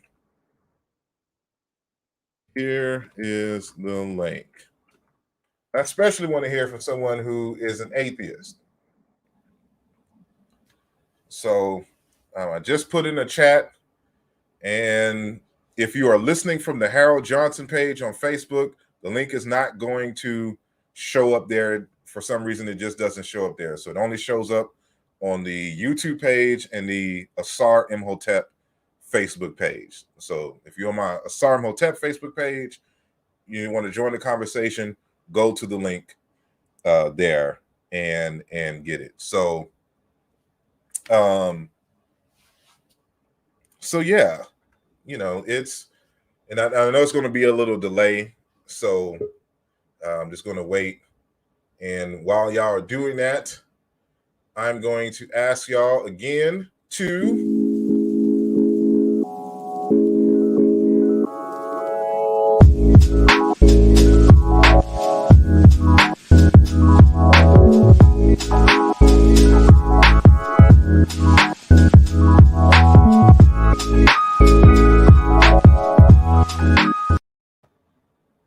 that's right, hit the like button.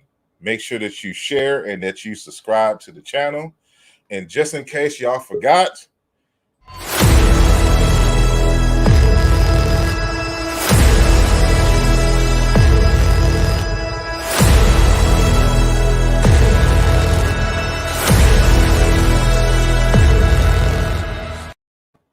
that is right, it is my birthday and it is Leo season.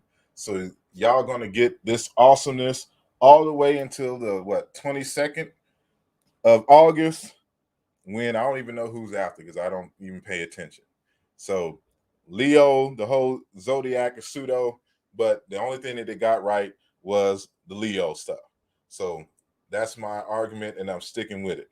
So we got two people on the panel, and so I'm just go with Lionel first. Hey, brother, how you doing? Go with Black Panther. I'm sorry. I'm a huge fan of your work, brother asarimhotep. I do disagree with your consensus All right, go ahead. because, like, here's the thing, right? Like, how can you say, like, I know you're coming from like the Afro centric like point of view, but like, my whole thing is, look, the ancestors and Jesus, these people are not gonna come out the graves and save us. Like, we have to find another system that's gonna just basically help African people all across the world believe in ourselves. I mean, everything you was talking about, like, these concepts like over 3,000-4,000 years ago, we got to get into like now. You dig what I'm saying? I hear you. And keep in mind what was said. So that book that that I just read was from 1964. Everything else was written 1970s to 2020. So these are current ideas amongst these given people, with the exception, of course, of the ancient Egyptians. So that's citing from stuff from 3,000 to 4,000 years ago. But there's no argument that the ancestors are going to come save us. And so I don't know where people get this from. So, like, again, we got to understand how like Judeo-Christianity has kind of shaped our thinking, to where even to the point where, let's, like, I get this all the time from folks. Well, if I'm not Christian, well, what other faith do you practice?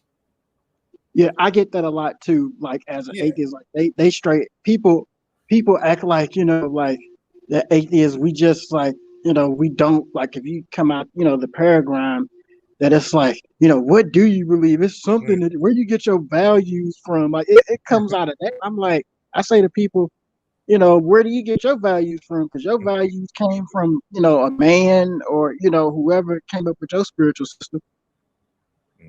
Exactly, but it's even simpler than that, because for you to even ask me what my faith is, you're using language from your own tradition.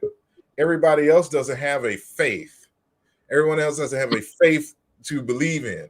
Like the way you're even shaping the question shows your bias towards your Judeo-Christian faith, And so it's just like when someone calls someone a heresy, or like when they call Akhenaten a heretic, right?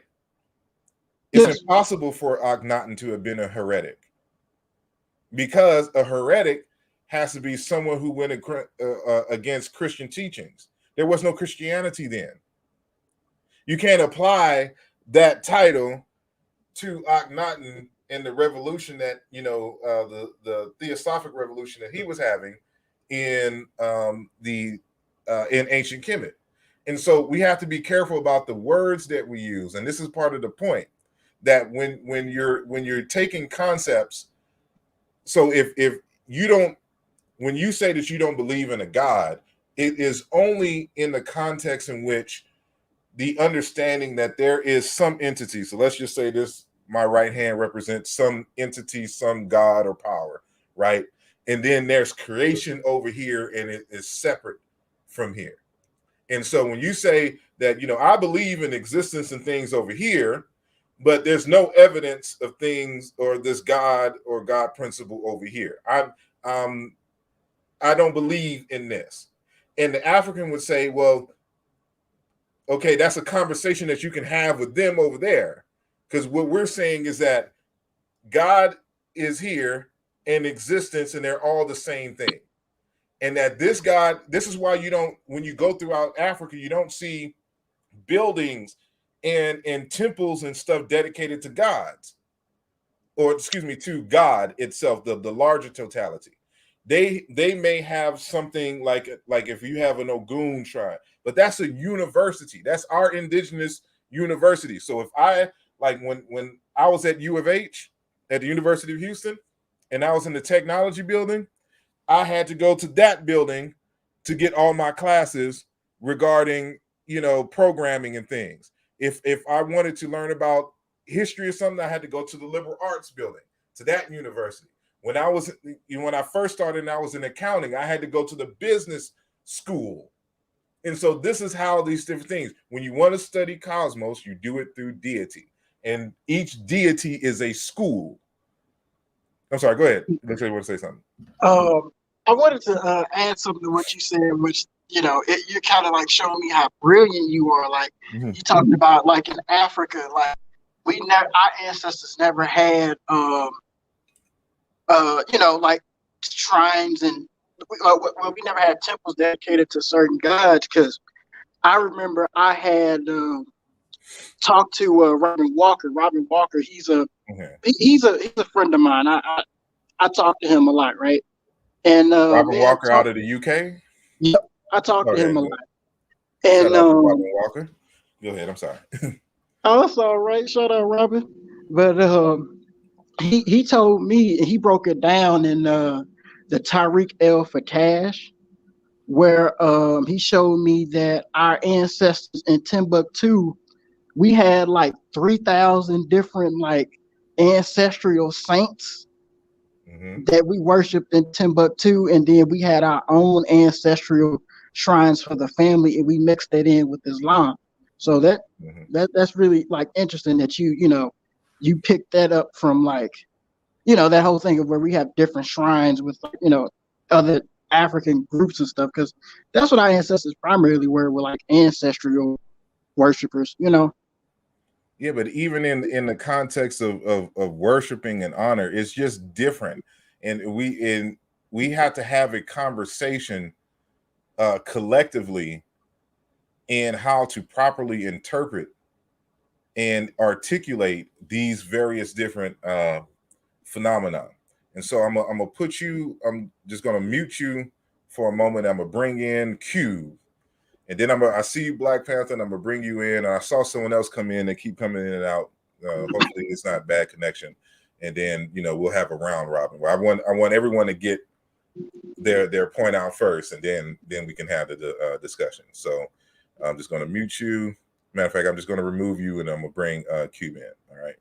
So let me unmute you, and then go. All righty. So now we got Cube in the building. Peace and blessings, good brother. Hey, peace. What's going on? Can you hear me okay? I can hear you well. Okay, great. Unfortunately, I didn't get the opportunity to listen to the entire presentation. I heard a little bit in the beginning and approximately the last 20 minutes or so, but I kind of caught the gist of what you were doing. You were going to culture to culture and showing different things as far as how they believed in God. But my first question to you is, why would you continuously use the word God, knowing that it could inflame or potentially trigger people back to thinking about the Abrahamic faiths? Well, one, for several reasons, because we're familiar with the term God. And even if you can't properly define it, you know what I mean, or what at least what I'm referring to when I say it. Now, and this is going to be a minority opinion here. And this is based upon my independent research, but it's built off of others' research that shows the relationship between African languages and Indo-European languages.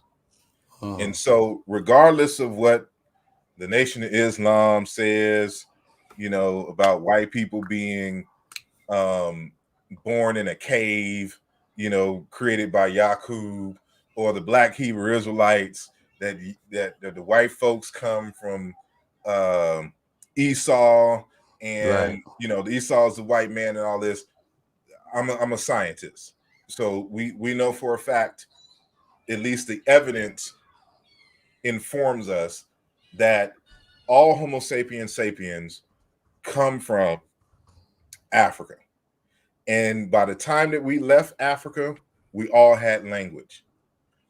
And so ultimately, all human languages are dialects of the same primordial language that left Africa.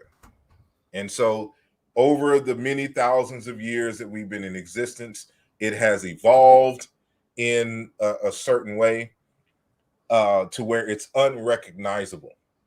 But we have tools and instruments that we can use to show the relationship between languages, although the outward appearance would seem different.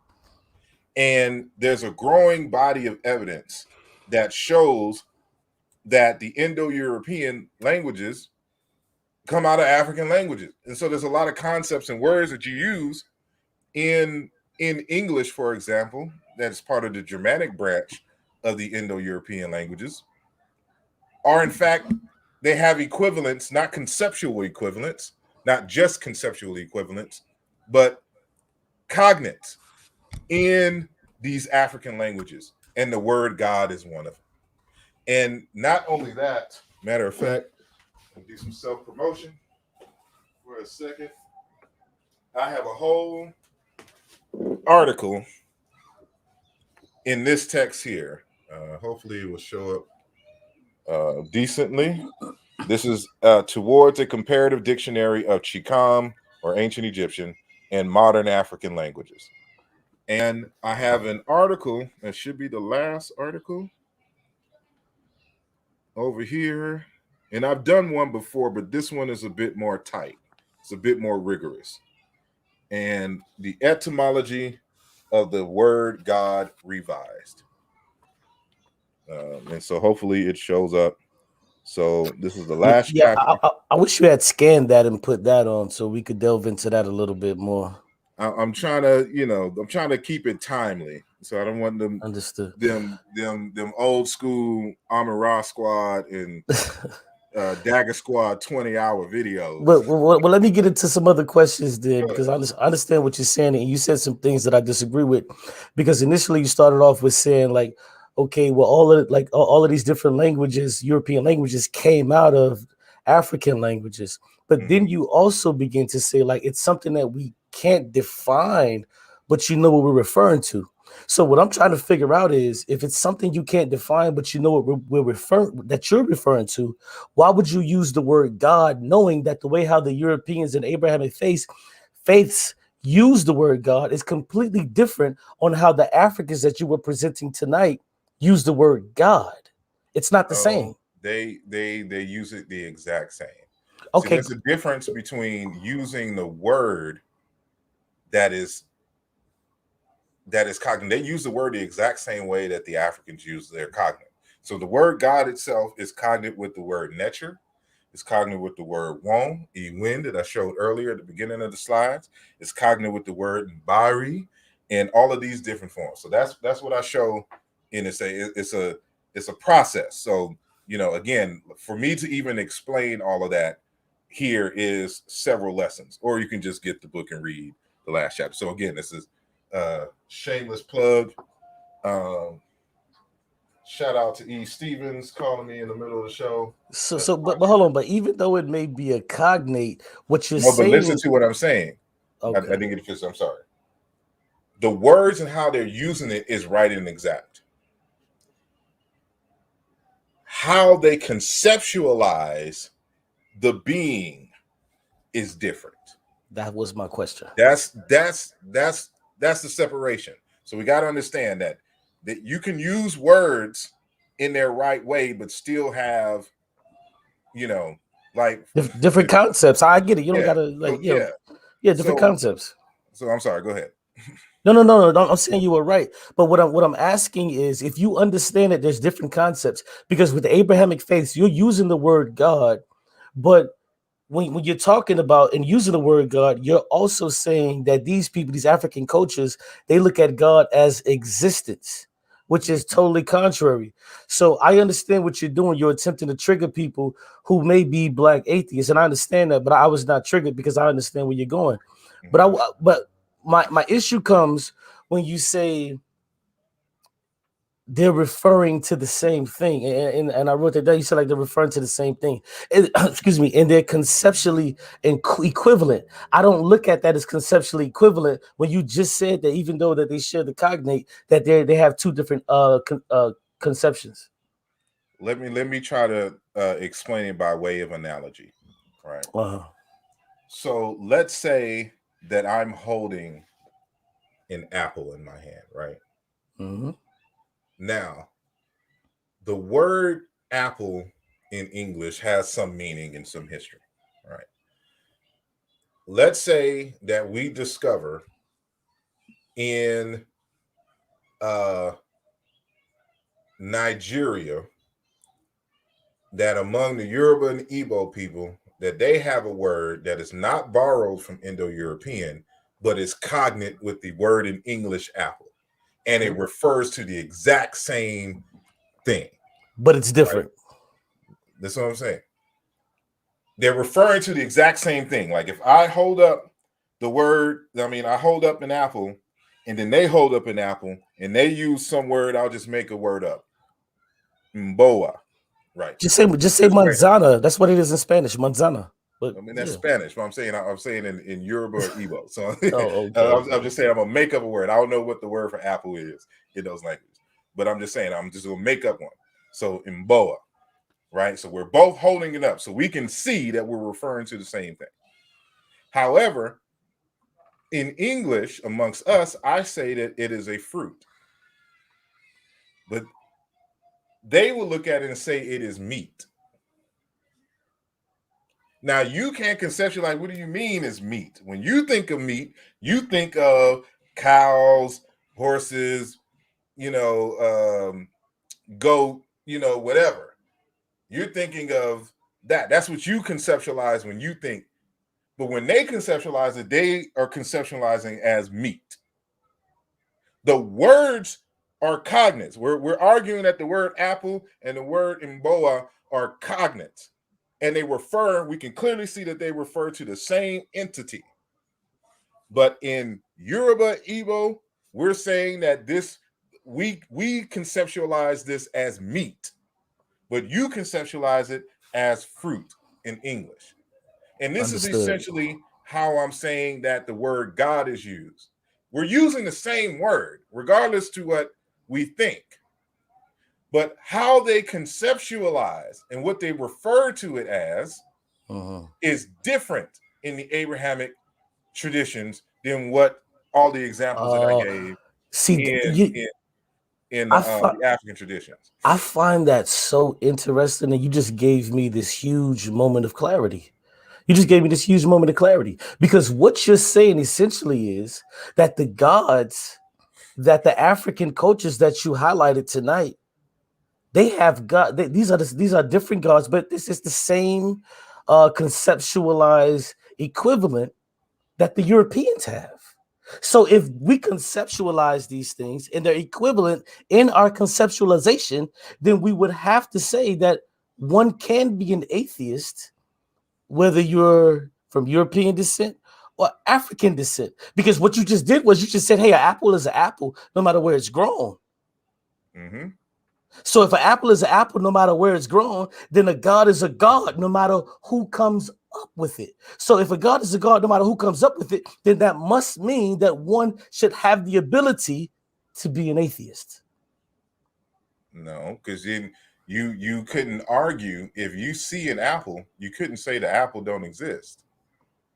But or I'm you not don't talking about believe in that. the apple. But No, that's but what I'm we're not talking talking about. about that. Atheist is a. This is a prefix that is a negative. It's just like if I say a non-issue, it's a negative. You can't say that, I see the apple, but I don't believe the apple exists.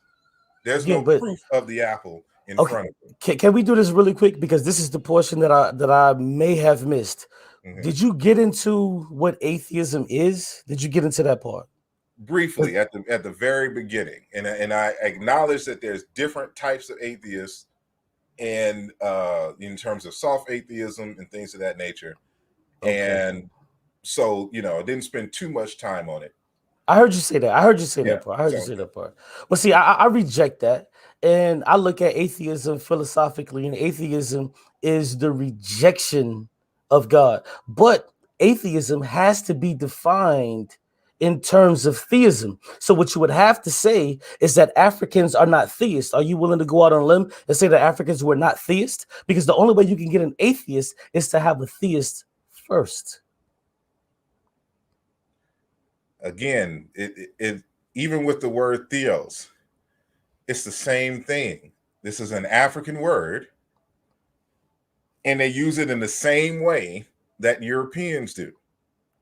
See, now this is what we have to be clear of. Talking about the existence and the definition of things is one thing.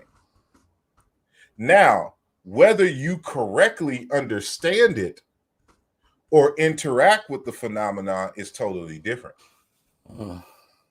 Now, for example, there are some groups who believe that you can talk and converse and convince some of these phenomena, these gods or whatnot, to work on your behalf. Some don't believe that you can do that. That's not an issue of that they don't believe it exists, but we just have different ideas of how we can interact and use the phenomena.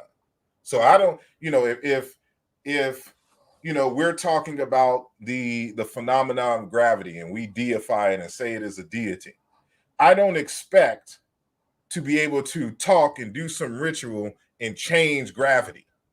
Right. But there are other groups that might. Right. And so a lot of times what a lot of atheists are rejecting is that aspect of the religion and the culture.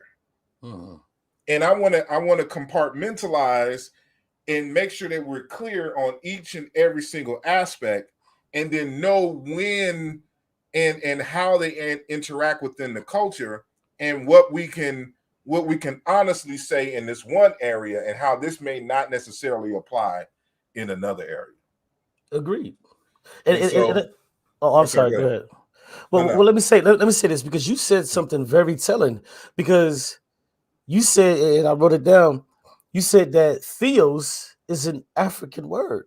So if theos is an African word, and you also mentioned that A is the negation, well, if I put A in front of theos, then what does that give us?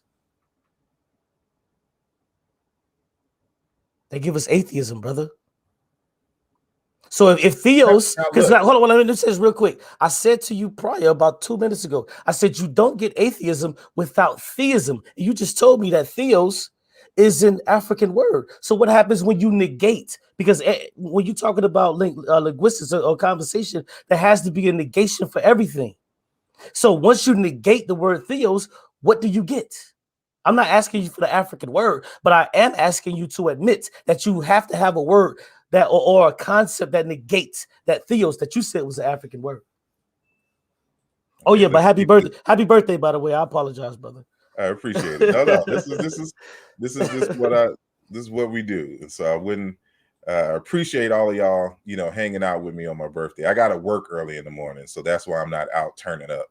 Oh, man. So I'm gonna say, put your cash up in the joint. I'm gonna sing you something for your birthday, man. Well, it's if you can see it at the I see it right there. Yeah. Asarimhotep pound. Oh no, dollar sign. Yeah, I'm gonna sing you something, bro, man. Happy birthday to you. Appreciate it. Yeah. I'm gonna put you in the green room.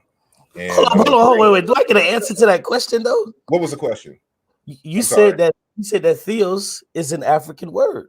So if it's if theos is an African word, then there must be a negation, because you broke down partially correct that A is the negation of the thing that comes after it. So if A is the negation and you said theos is an African word, then there has to be some form of a negation. It may not be atheos, it may be something else, but there has to be a negation when you're talking about linguistics. So go ahead and break that down, put me in the green room, and I'll come back with more fire. Hey, I appreciate you. I appreciate you. No doubt. Yeah. All right, man. So what I was going to do is just share my screen, and we're going to keep this simple, because he'll have you into a philosophical loop, our good brother. And let me share this Chrome tab. And so, what is an atheist? Simple. Google search. An atheist, a person who disbelieves or lacks a belief in the existence of God or gods. So as we show, God equals existence. God is existence. That's what God is. There's different names for God. And so we can't get caught up in the names. But regardless of the names, whether you use Okobo, whether you use Kalunga, whether you use Nzambi, whether you use Ama, they all refer to the same thing, existence. So for you to be an atheist, you would have to argue. So let's replace the word God and let's put the word existence. A person who disbelieves or lacks belief in the existence of existence or existence. You see how funny that sounds? First of all, a person who disbelieves. So this person has to exist in order to do something. Disbelieves is an action of the mind, at least, or lacks belief in the existence of existence. That doesn't make sense. That's why it's an oxymoron. It's illogical from an African perspective, regardless of what the word is used. So we can substitute God with existence, God with life, God with matter, God with cosmos. A person, you definitely couldn't be an astrophysicist. How can you be an astrophysicist and have a disbelief in the cosmos? A person who disbelieves or lacks belief in the existence of the cosmos. You see how this works? So I'm going to stop the screen, and Sekou Kile was next. If I'm Yes, how are saying that, you? peace and blessings, peace and blessings. How are you, good brother? Yeah, I'm good. How are you, brother? I am well. I am well. Uh, Yeah, I've been following you now for a couple of months and also been following the other brother in Ghana, Obadele Campbell. I've seen yes, the work you guys have been doing. I just want to say I appreciate it, and we are all learning out here. Um, I'm from West Africa, mm, specifically Liberia, I and see. yeah, my ethnic group is the Mandingo people. For originally, our ancestors moved from Mali, and then we spread across, and then I presently my people live in Liberia. I see. So yeah, most of the things you've been doing, I'm really following, and I'm learning a lot. Everything boils down to what Sheikh Anta talked about cultural identity. And he said it has historical factor, the psychological factor, and the linguistic factor. Mm-hmm. That when you talk about an African cultural identity, first of all, most of all, we lost the linguistic aspect of our identity. So we want to explain reality using the language of another man, the imagination of the white man. So it's a difficult thing Yeah. because the white man speaks based on his imagination of life or reality. And we have words in our language that we express that is difficult to translate or interpret in a white man language. For example, in Mandingo, there is no word for prayers. Okay. Hmm. To say I'm going to pray to a God, we don't have it. So the closest you can have is to say meta joso. That is, I'm going to give an offering or have a communication with this deity. There is nothing, there is no servant and master relationship between you and deity. It's like a communication with ancestor, or we are going to have a kind of a meeting. So you don't Hmm. have a word for prayer like you have in Arabic, in other languages, to go and pray to a deity. So you see, it's difficult to explain that in the white man language. So I think the whole thing is the issue of cultural identity, which the Afrocentric scholar, or so-called, I don't like to use the term Afrocentric scholars, Hmm. which our African scholars are trying to do is to actually establish this African identity, the psychological and linguistic factor. Once we can have that, it will be easy for us to understand that it's impossible to be an atheist as an African because God is a reality, is existence. So how can you deny the existence? When you say that in English, it sounds awkward. But when you Yeah. explain that in my language perfectly, I understand what you mean. I appreciate that. Yes. Yeah, that's what you just said is the point. It's like certain things just don't translate well into English. And not without, like I'm privileged in the sense that I study language and linguistics. I know the tools to analyze words and look at history and things. So in my mind, certain stuff will make sense, but for a layperson, it's they can't grasp these other concepts because they haven't done that other work. And so, trying to translate, not only just the language, but even the culture, the expressions, even the relationships, between folks. Like some people can't grasp like how everyone my mother's age is my mother in certain African societies. Like there's no word for aunt and or uncle or whatnot. That's my father, and he's my father. Yeah, And everyone in the same age grade, this is my brother, and that's my brother, and that's my sister. Even though there's no biological, no immediate, I should say, biological, connection. And right. That's absolutely right. Like in the Madingo culture, my father's brother is not my uncle. I can't call him uncle. He's my father. I'll say yeah, Mfado. That is my father, my little father, my big father. That's the way we yeah, call it. yeah, You don't call your father brother uncle. The Englishman won't understand that. So for yeah, me, I understand why you have atheism in the Western culture because the mythology have been changed into historical story. So yeah, people imagine God as this white man sitting in the sky. So the atheists have to refute that idea. Because when you ask a black atheist right now why he rejects the existence of God, he said there is no Father Christmas sitting in the stars. Because that's the image Christianity gave. Okay, there is the white boy hanging on the tree, or there is the old man in the sky with a huge beard. So this is why they reject it. But if you come down to our interpretation, we are trying to go more on a spiritual science level, trying to explain existence, that which preceded all things, that which has always been, that infinity that has always been, the noon that the Egyptians explained, that the noon has always been there. So then you will no longer question that. But when you begin to say in the beginning, there was this guy just came and said, let there be light. We don't even know where he came from. He said, let there be light, and there was light, and he was sitting somewhere in the stars. I have the right to reject him. I don't know him. Exactly. Like people don't even dig deep into that, because in order for you to say let there be light, he would also have to say let there be darkness, because what is light? But there's no language in there for let there be darkness. He didn't say that.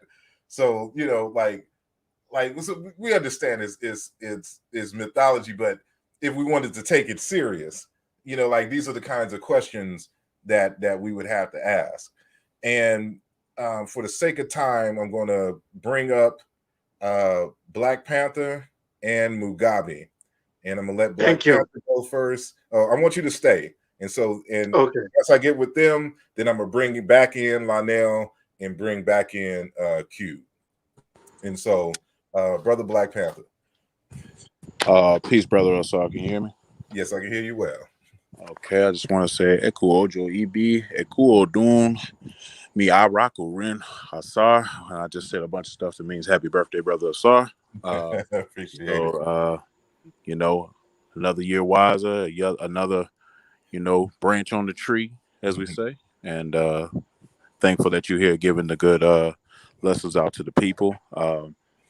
As someone who has made it to an Ogun priesthood, I want to say that you did an excellent job from a variety of different cultures, and you really articulated your point to the best that I think it could have been done. So thank you for that, brother. Appreciate it. I hope the people got the book references because as we move and shape through this, African scholarship, some of those books are being, price gouged to the max on so many different websites. You try to get, some of these books, and they gonna tell you about $500-$600. So Simbi, self-healing power therapy. I forget the Bantu spiritual knot book by Dr. Fukiao, but and Indaba My Children, now that Cradle Mutwa has passed on, make sure you get that. As well as Song of the Stars, and some more that you referenced, brother. But that was it, man. I just wanted to tell you happy birthday. I wanted the people to get the books. And that's it, bro. Speaking of books, I'm even though it's my birthday and usually people receive gifts, I am going to give a gift to the listening audience. And so this book has been out of print for a very long time, but got the scans of Jordan Ngubani's Conflict of Minds. And I know for a fact that, I mention this text all the time, and everybody asks me, I can't find it. It's $3,000 on somebody's website. And, so come back tomorrow on this very channel, and I'm gonna have the download link for Jordan Ngubani's Conflict of Minds. And it's my favorite book. So I'm gonna share my favorite book with all of you all. But peace and blessings, Brother Mugabe, in the vehicle doing the what's his name, Derek Jackson, in the car. What's going on, brother? What's going on, good brother? Can you hear me, brother? I can hear you well. How's the audio? Yeah, I can hear you. All right, cool. Hey, man. First and foremost, man, happy solar return, brother. Happy solar return. Appreciate it. And I usually agree with most of the things you put forth to the community. It's just this thing about atheism being basically your sense of construct. I totally disagree with that. And the thought is this. All right. If the African is the father of philosophical thought, part of philosophical thought is the origin of man. And at some point, I'll say or the gods or the status quo of my group, is that real? Are those things that they believe to be true, right, and exact? And I think you would be hard pressed to go around the entirety of the African 1.3 billion with a B people, 11 million square miles, and find everybody in agreement on this God concept. I think there was always non-believers. There were always philosophical thinkers that said, wait a minute, my ancestors my people might believe this here, but I don't adhere to that. That's one aspect of what I want to say.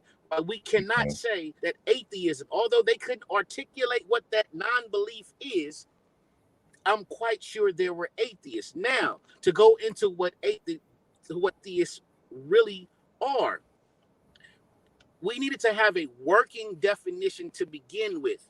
Before we got into anything else, that should have been established first and foremost. Like last week, the way you established what the definition of energy was, before you went into your get down, this week you should have established the definition of atheist. Now, it's very fundamental. Like Cube said a few minutes ago, you can't have an atheist without theist. What is a theist? A person that believes in theos. What is theos? Theos is God. And according to the definition, the God that they're claiming is the one omni God.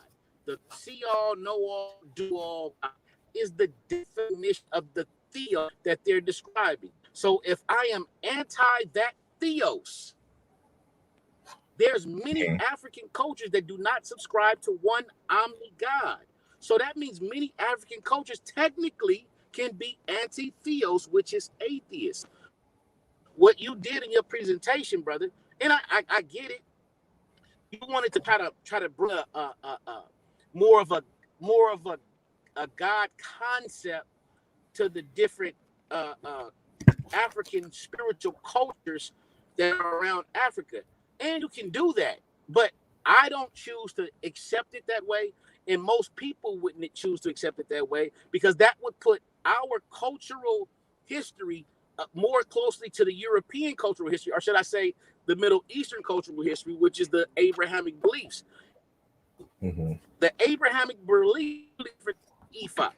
Abrahamic beliefs is totally different from Nile Valley beliefs. The Abrahamic beliefs is totally different belief. The Abrahamic beliefs is different from the South African belief.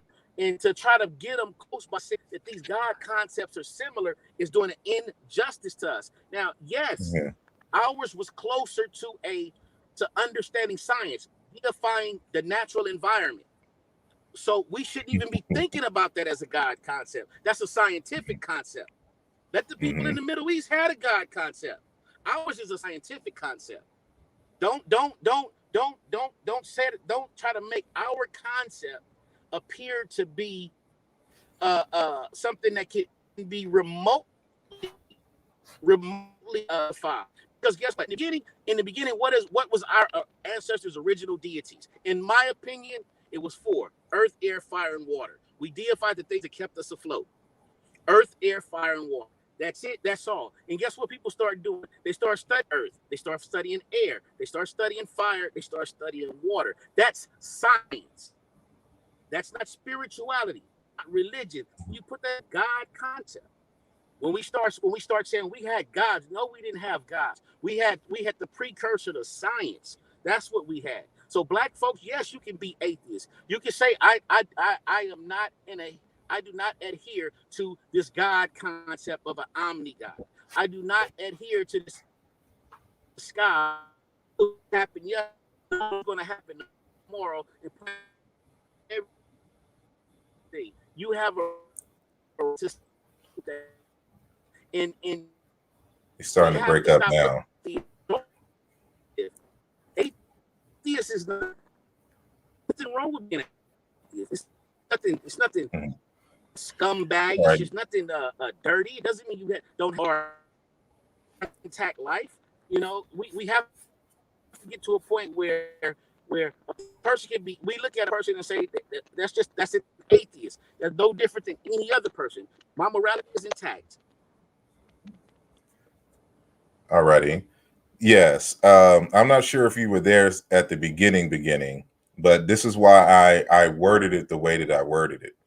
That it is impossible to be an atheist from a general African perspective.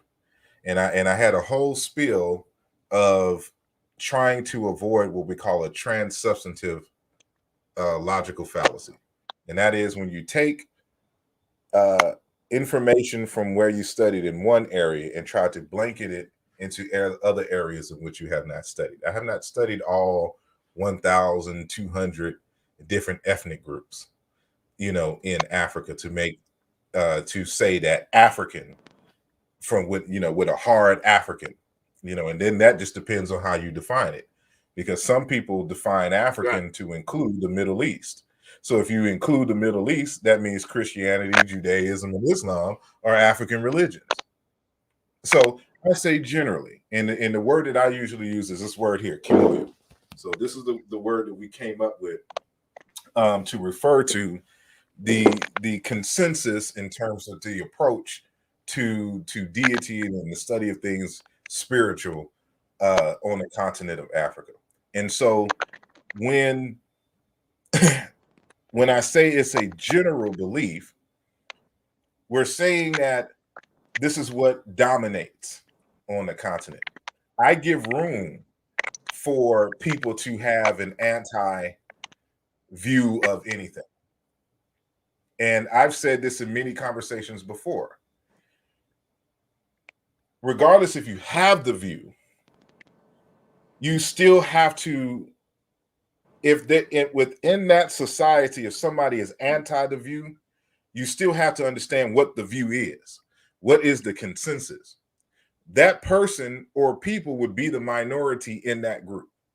And so they would have to be anti the census, of what that idea is. So the point of this conversation is to bring the general consensus, regardless if there's individuals that are anti, because you can be anti. Like there's people right now who are anti-science, anti-vaccine. You can be anti all you want. It doesn't take away from the reality of certain things. There's people who are anti-black folks. Well, we exist. We move around and shake. We have our own ways of being. They're anti us all day, all long. Doesn't mean that we don't exist.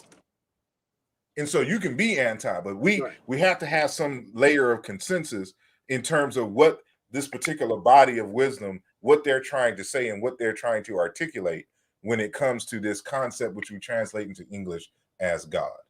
And so you would, from this point on, you would have to argue from the Zulu standpoint. So I'm saying, are you an anti-theist from the Zulu standpoint? It would be impossible from the Zulu standpoint, because you can't say that you are anti-God and they define God as existence itself. They define God as cosmos itself. And so for you to sit here and be like, I believe in science and I believe in astrophysics and I believe in the Big Bang and all of this other kind of stuff, you would have to be anti that. Because that's exactly what they're talking about. So, but I'm going to bring, because we had different people, so I'm just going to bring everybody on at once, and so we're going to try to have a civil conversation. So I see our good brother God Killer in the building. I see our good brother Wujawu in the building. I'm gonna bring back Ice Cube. No, it's just Cube in the building. Brother Lionel in the building. So peace and blessings to everyone. And so we about to have a dialogue. And so we got our brothers. Well, first and foremost, let me let the two newest folks come in and introduce themselves. So Brother Unk and then Brother Wujawu.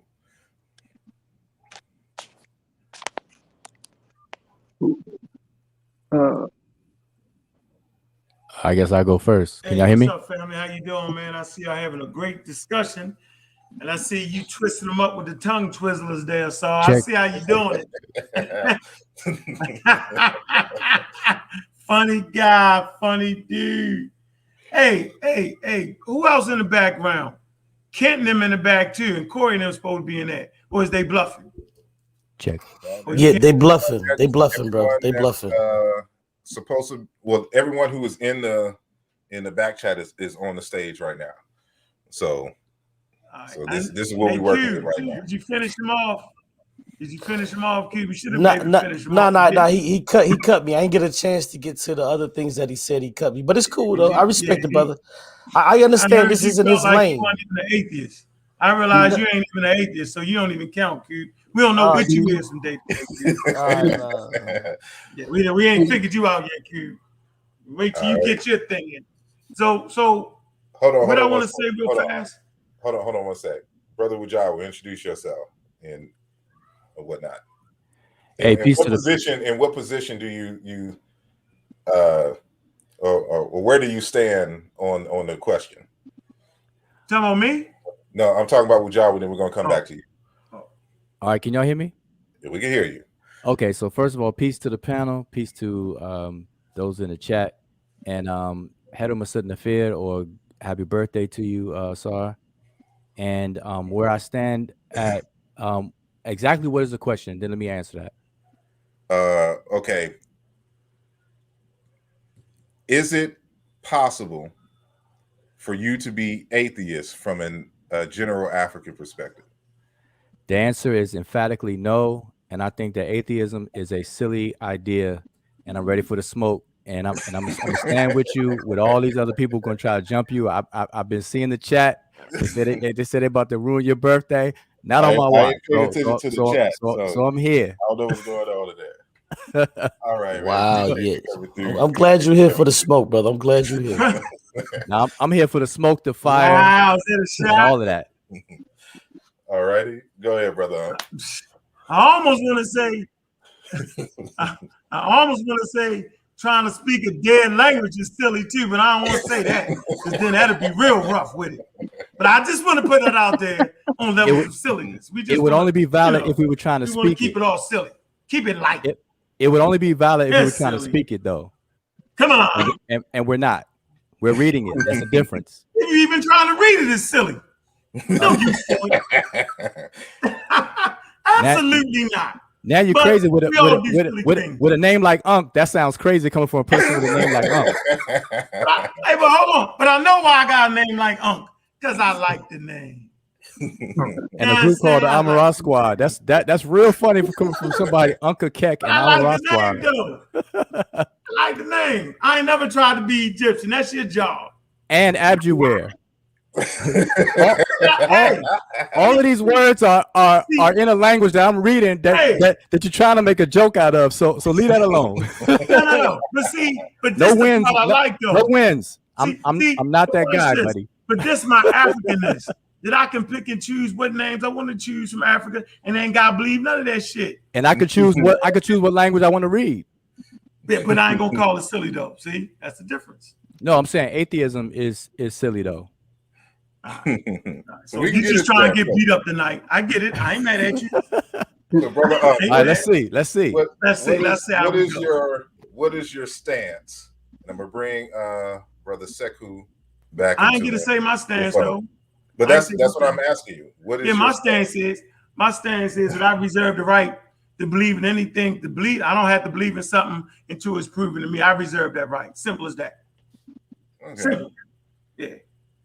Yep. Just that simple. So when the Dagura defined God as the cosmos itself, yeah.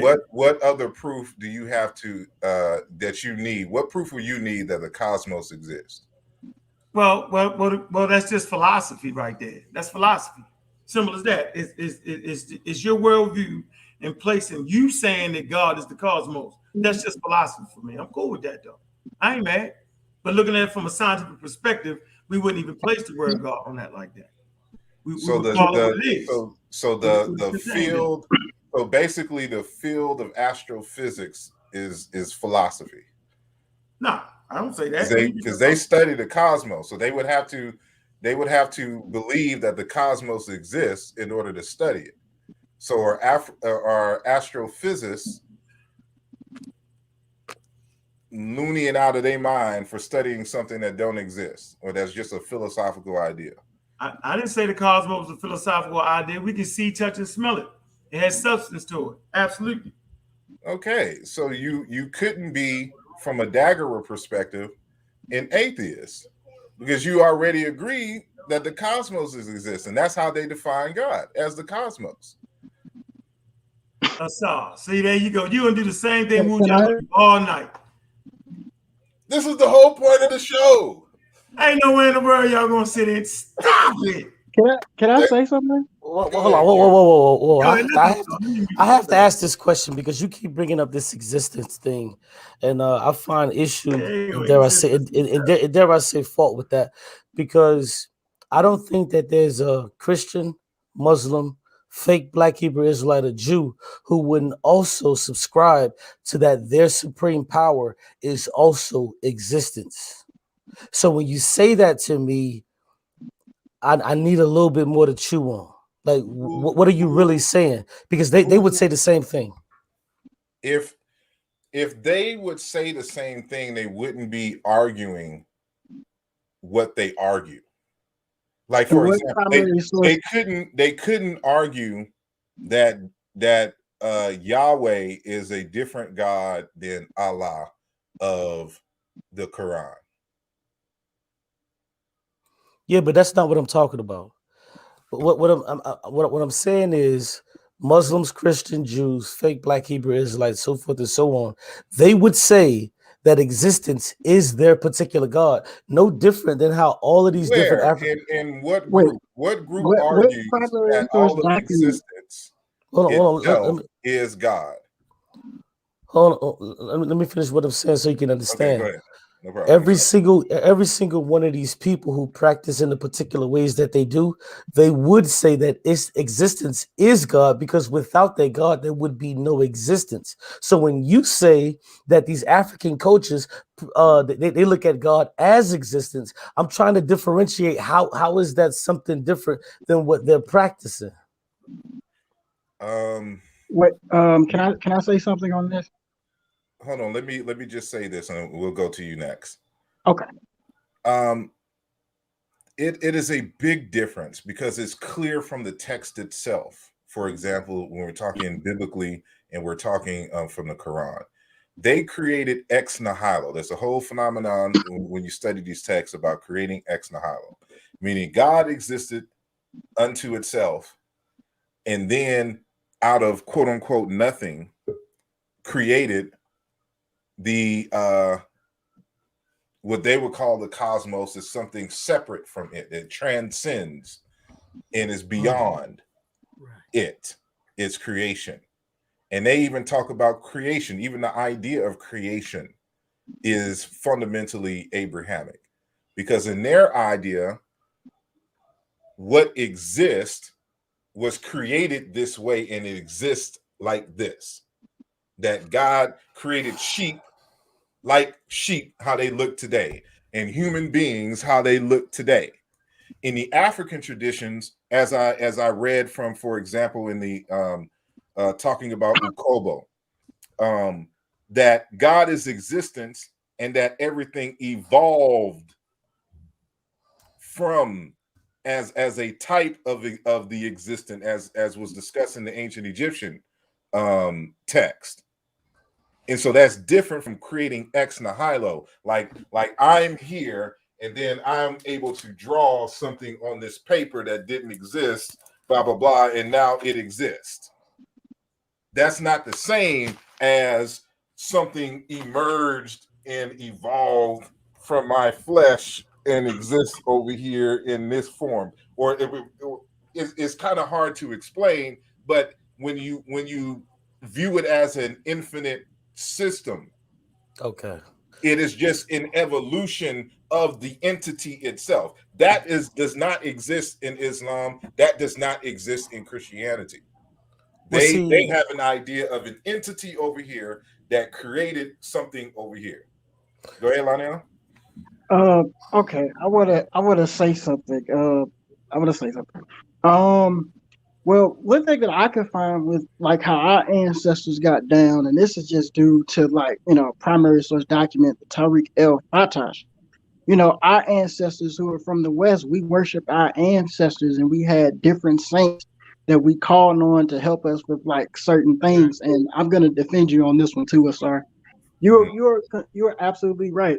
It is impossible for our ancestors to have been atheists in its zenith because, like as you said, the mindset of different people are like completely different. Like the African, like the way our ancestors treated women are completely different from how, Europeans treated women and things of that nature. We came out of a matriarchal, society. So like, but our ancestors, we were ancestral worshipers and things of that nature. I can't find like necessarily one deity except like if we look at Akhenaten in terms of like Aten, but we were primarily ancestral worshipers. But it is impossible for us to be atheists, though. Well, hold on. You're incorrect, and Asar is also incorrect on that. But I'm gonna deal with that. I just want to respond to what he was saying, if I can, briefly. So, what you're saying is, when you look at the Abrahamic faiths, they look at their supreme deity creating everything ex nihilo. I got you on that. So now, when you begin to look at some of the African cultures that you were talking about, they look at everything as everything works until or from infinitum. Correct? Say the last part again. Yeah, Yes. So some of the African cultures, Infinity. some of the cultures that you showed, they understand that God is basically at infinitum, to where everything is completely infinite. It just works and works, and it goes into cycles and things of that nature. Correct? somewhat. Yes. If I think I understand you correctly, but generally I'll just say yes. Go ahead. Yeah. Okay. Okay. So, did you read anything out of any of those cultures that showed that there was a God, a supreme God, that created things ex nihilo? Because I hold on, I'm asking the saw this because he had the presentation, because I'm sure I didn't write it down at the time because I was driving. I'm sure you showed one African culture that I at least heard that created everything ex nihilo. I'm sure of that.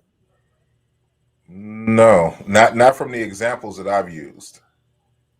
So every single culture that you used, everything was infinity, to where everything was just flowing and there was no stop. So if that's and I gave all the citations right in page numbers and I read it.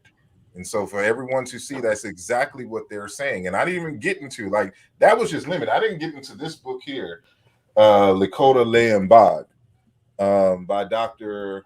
Belek Ndege out of Cameroon, who we interviewed. For those of you on the Patreon page, y'all can view that interview. I ain't getting into his text. I ain't getting into this text that's coming out, Shiluba Mukinge's Muntu Lion Zombie, and they're talking about God. Like, and just the stuff that I have stored in my storage in Philly, like I can do a whole course in sight, like this is the dominant. But again, I'm a scientist, so I would never say absolute. Like there's just no group who doesn't have that worldview. That's So I'm not. so you can't say Hold on, African Q. at that point, right? Q, So That's freeze, why. Q. Wait, Q, there's you a got cultural freeze right there, unity. Q. You got freeze. Asar, that's not really fair. You can't even find a European nation as atheist. Find me, you know what I mean? Like humans are predominantly believers. Like that. I'm not That's you supposed to arguing. know that. Listen, I'm not arguing that every single person in the society. No. That's not what I'm saying. So whoa. I'm not saying. I'm Listen. saying that Europeans.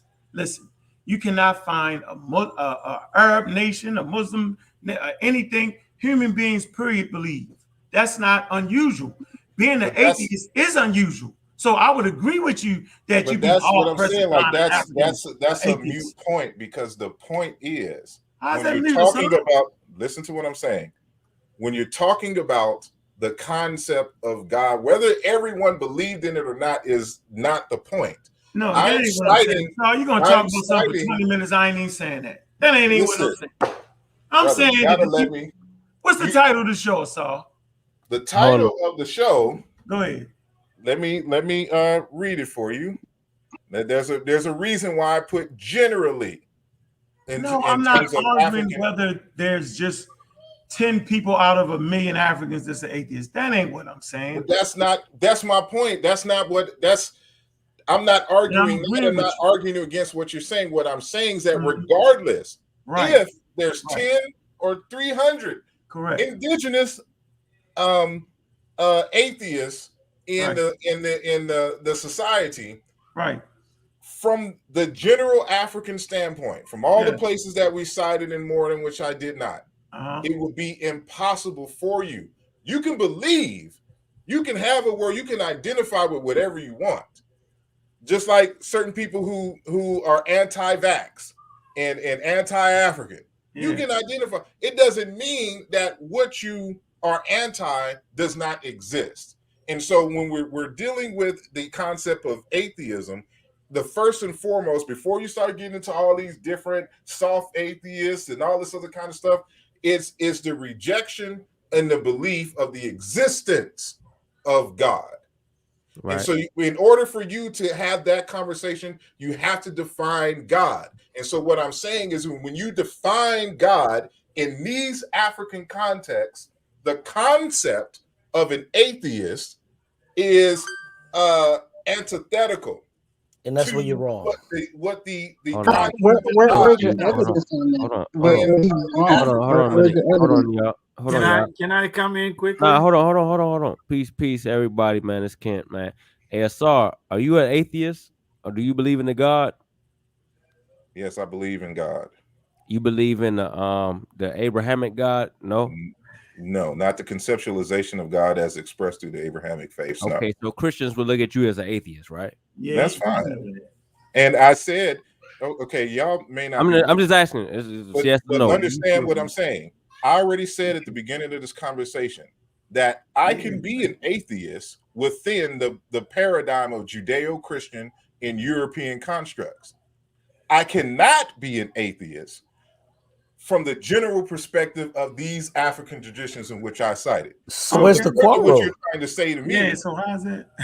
That's what I'm trying to. So where's the fight? So hold on. So real quick. That's my whole point. That's my whole point. Like so if according to you, in a theist is only what Europeans understand what God to believe in. Yeah, that's anybody. I think y'all try to get like really that I said.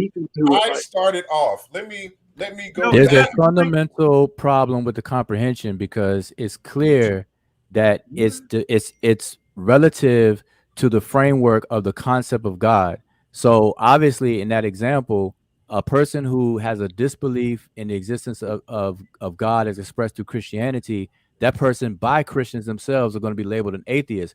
But the discussion is about in the context from a general African perspective. And I think that you all are forgetting about that. See, I wish you had not said. Hey, Kent, I wish you had not said that because you're taking them somewhere else. Because that's not where the conversation needs to be met at. And I could have got out of this dumbass conversation. Wait a minute. That's not a dumb conversation. Human beings. That was the question that was posed to me when I first came on. Brother, that's Human beings intellectually believe. lazy, bro. That's intellectually lazy. Just Let's hold have the on for a minute, conversation. Q. Hold on, Hold Q. on for a Hold on, minute, Q. Q. I'm just simply saying that generally speaking, whether you're in Asia, Europe, or in Africa, it's human to believe. Simple as that. Before we decided to come up with religions and different tribal names, Homo sapiens sapien is a believing being. Based off of the evolutionary process, I don't feel like getting into all that. So on that note, I'm gone. Wait a minute. Whether you saying Africanness, that's philosophy, and I feel you with that, Assad. I must agree with you. From a philosophical viewpoint on the way the Africans designed their idea around God, they know it couldn't be that. I got you. And I'm out. Appreciate y'all, brothers and sisters, yo. That's all I was saying. And let me say this. Hold on. I'm gonna let Seku, because he was trying to say something earlier. And appreciate that, Assad. Appreciate you coming through. All right, man. Thanks a lot. Right, I'm gonna sit back and enjoy the conversation, man. Okay, thank you, Hank. Thank you. And I appreciate all them texts you put out there too. That's deep. Yeah, we gotta have an agency, and we gotta be able to have our worldview and our philosophy, yo. That's important. All right, peace. I think when you say that, peace to the Egyptian brother, Uncle Keck. Yeah. Can I come in now? With him. Hey, I think you feel the same way we feel when it comes to the belief in God, yo. It's just the words that's different. It's like you got the African perspective that you come from, and we got an African-centered scholar, right? But we have right. But we even have still like hold on. But we have the perspective that we come from, and I feel like you agree with that because I've seen posts from you that actually align with what we talking about, right? No, I don't. Again, it's just as Mujahid said. There's a comprehension disconnect here. If we're talking about atheism from the perspective of the Abrahamic faith, yes, you can have that conversation. It's just like for example, let me do this by analogy. Dr. Wesley Muhammad and the whole nation of Islam have been going back and forth with Christians over the years on the existence of God as a man, right? And they will go back and forth citing scripture. Matter of fact, Dr. Wesley Muhammad's PhD dissertation was on demonstrating that Allah of the Quran was a man, right? That's a conversation that is relevant within the Abrahamic faith. That's their argument. That's their discourse. But from a general African perspective, it's an argument that doesn't make sense. As a matter of fact, I cited earlier from Foucault, for example. So if we was taking this from the Kikongo perspective. Hold on. But you agree with where we coming from with it, right? As far as a sky daddy, as far as an invisible man in the sky. But then again, hold on. Do you agree? Listen, I understand what you're saying. Do you agree? Understand where I'm coming from? Do you agree? But no, let me answer. So this is one thing that a lot of us who do really surface knowledge of things really don't necessarily get. That's why I had a part of the conversation that talked about pedagogy. And that's why I spent a lot of time reading Credo Mutwa and and him reciting what the elders told him. We create these forms, we create these stories for children and lay people to get some grasp of the concepts in which we're trying to discuss. Who can't think deeply, who just have to have something physical in order to have this type of conversation. That's what I cited from Credo Mutwa. As an initiate in several African systems, I can tell you firsthand that the stuff that you learn on the entry level, which would seem chaotic and all of this other kind of stuff, becomes more abstract the deeper and higher you get in terms of your degrees, in terms of your lessons and things of this nature. And Europeans had the same thing. When you go into Greece, they had the same thing. So if we're talking about just an intro children's story,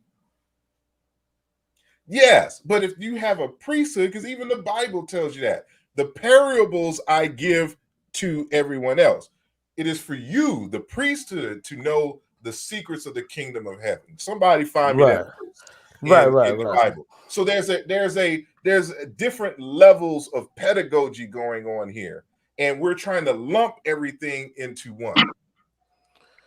And how about we do this real quick? Just give me a second, Lion. Now I apologize, brother. Can you hear me? Hold on. I was going to Sekou and was interrupted again. So we're going to go to Sekou, and then we're going to go beyond that. Go ahead. Yeah, I'm so sorry. Can you hear me? Yes, I can hear you now. Oh, okay. I said yes. It's unfortunate that Ankh, I don't know, God Killer, what his name was, and he just left. I just wanted to explain. This whole thing is about the concept of God. It's different. This is why Asar is trying to explain. One good example would be the Heru M. Maquette that you call the Sphinx. If you go to Egypt, you see this structure, this enigmatic structure, we have human. The head is a human and the body is a beast. If you ask any English speaker, what is this? They'll say this is a Sphinx. And what is a Sphinx in the Greek culture? Is a beast that kills people, it strangles people at the gate of the city. And that's what everybody knows. When you say, what is this? They say, this is a Sphinx. So generally, Egyptologists will be telling you this Sphinx was guiding the temples, it was protecting the, how they call it, the pyramid is a beast. But when you study what you call pedagogy right now, you understand in the African perspective, that's not a Sphinx.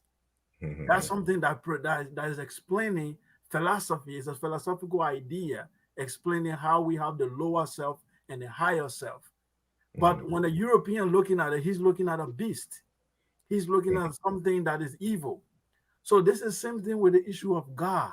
We are all using the word, but we are not describing, we are not understanding the same thing. So if you say you are an atheist based on the European paradigm, you are rejecting the Father Christmas in the sky. But you are not rejecting, you are not really explaining to the African what he's describing, because the African is not describing a Father Christmas in the sky or Allah who comes in a mountain and speaks to people. That's not what the African, that's why there is no concept of revelation in Africa. You don't hear any African prophet telling you, I went and then God spoke to me and then God came in the sky and the angel spoke to me. You don't have those kind of things. You know what's interesting? Let me say this. Let me say this real quick. Did you hear anywhere in Africa they said God opened the sky and said, "This is my son"? Okay, so you know what? But y'all will be considered. Hold on. You can't all talk at once. My bad. We're going to let him finish. Then we're going to go to. Go ahead. So you need to understand. Yeah, I had next. So I just finished with this. The Yoruba people, when they describe the Almighty, they say Oloro Dumare. What does they mean? Literally, it means the inexhaustible pot. That's infinity, inexhaustible pot. Olorun Dumare, something that cannot be exhausted. The beginning and we don't know. It's an infinity, and we all emanate from that. That's what they're trying to do. They're not saying that there's the one guy sitting down in the sky controlling all like he's playing some kind of game. That's not how they see it. We have to comprehend the African perspective. Thanks.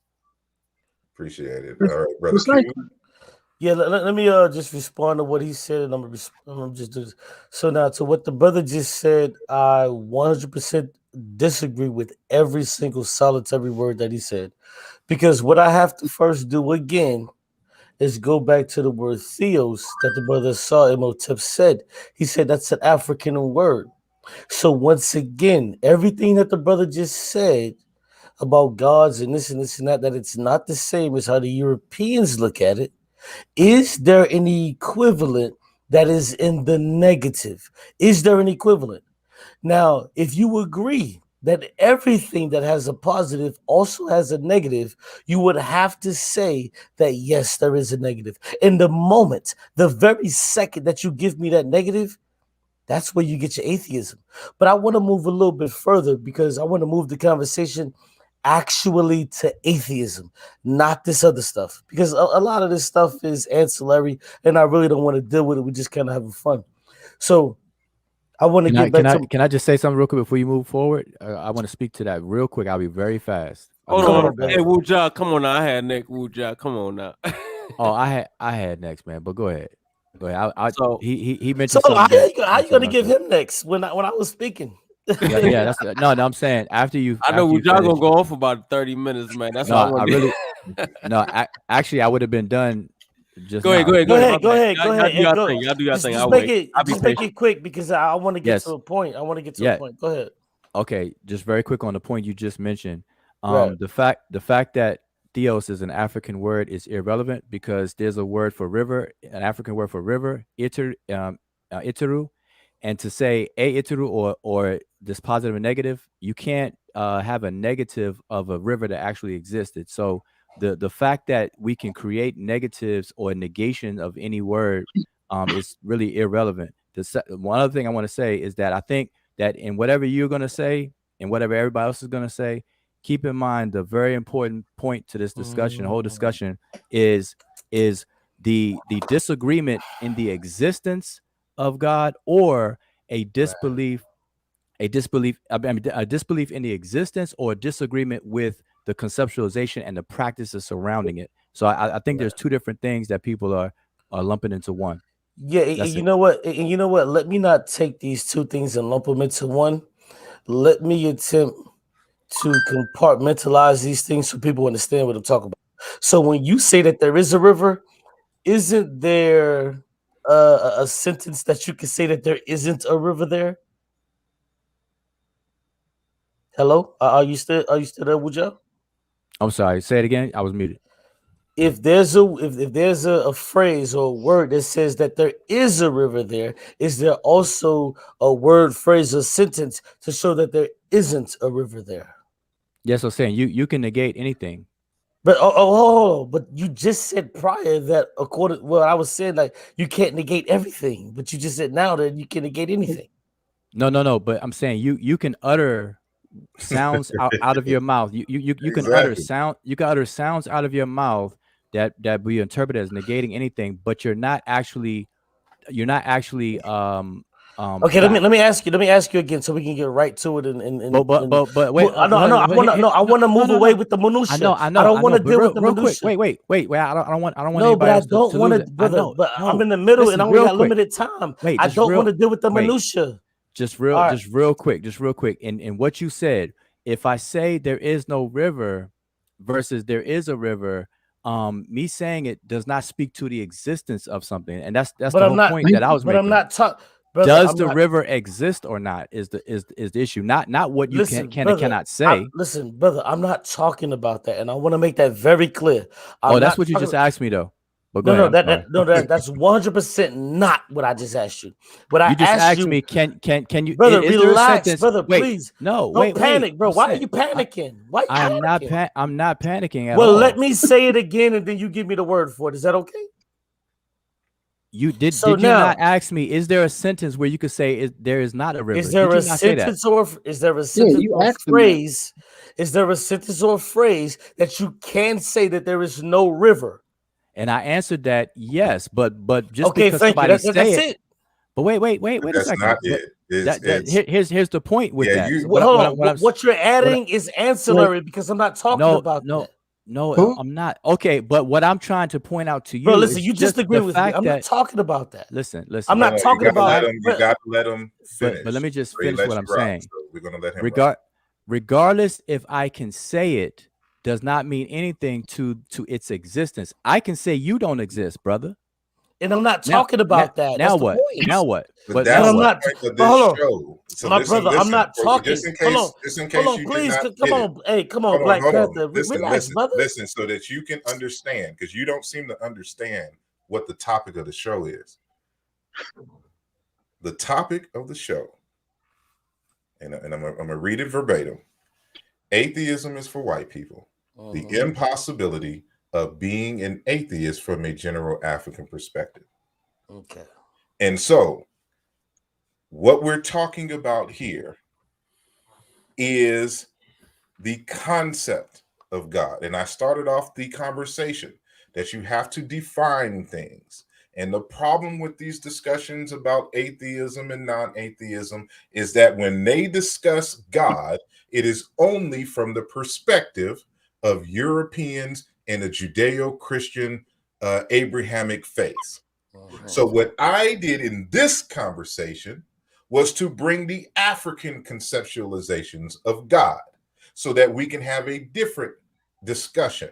And so that, you know, when you speak about atheism, that it only makes sense in that narrow scope as defined in those particular traditions. You cannot bring that concept and it logically makes sense within these African paradigms in which I gave. So that's why Brother Unk had a hard time when I said, so you don't believe the cosmos exists? So when the Dogon describes God as cosmos, when the Zulu describe God as the cosmos, right, you can't be anti-cosmos and then be talking about science and be bigging up Neil deGrasse Tyson and all the other astrophysicists. I can be anti their cosmos, but that's not what I'm talking about. What I'm talking about is exactly what I know said. what you're talking about, and what you're talking about. So why not answer the question though? That's what we're saying. But hold on, but what I'm talking about in terms of the conversation. But what I'm talking about relates directly to this conversation. It's just that it's not being answered. So you just acknowledged that he answered your question. No, actually, he didn't though. So let me ask you one more time: Is there what me? Yeah, talk about you, Java. I answered affirmatively that yes. You cut me off in the middle of what I was saying, and I wasn't able to finish. I even allowed you to cut me off. All right. No. There's no need to apology. There's no need for apology. So now, continue. If there is a way to say that there is a river, is there also a way to say that there is not a river? Okay, for the third time. Wait. Hold on 1 second. Yeah. I'm about to get to a point. I just want. I really want a yes or no. Don't answer him. Just get to the point. Yes or no? Yeah, just answer it. Yeah. So No. Just get to the point. So he already this will be my third time in the affirmative. Okay. So he does understand and does agree that there is a negative to it. So now the same people that you're talking about, these African coaches, if they can agree with these African coaches in their belief or ritualistic or religious systems, then there has to be people that are also that has the ability to disagree, correct? You're asking for things that you can't find, like historically. Brother, no, listen. It doesn't matter if I can find it or not. Brother, listen. That's not my question. You can't find. You're doing what if? Wait. Hold on. Let me say. Hold on, everyone. If you listen to comprehend what we're talking about here, you will see why that is irrelevant. You're trying to reword what Brother Unk was trying to say, and we've already addressed that. And Brother Seku earlier answered this question, and we're going in circles now because we're talking about the concept here. So is we can negate whether a river in a certain location exists. You can't negate that a river exists, that the concept of a river. And so when we define what a river is, we can define it, and then we can go out in nature and say, look, this is a river. Do y'all agree that this is a river? So what if you don't see a river? Can you say, is there a phrase? Wait, you asked for things that you can't find. I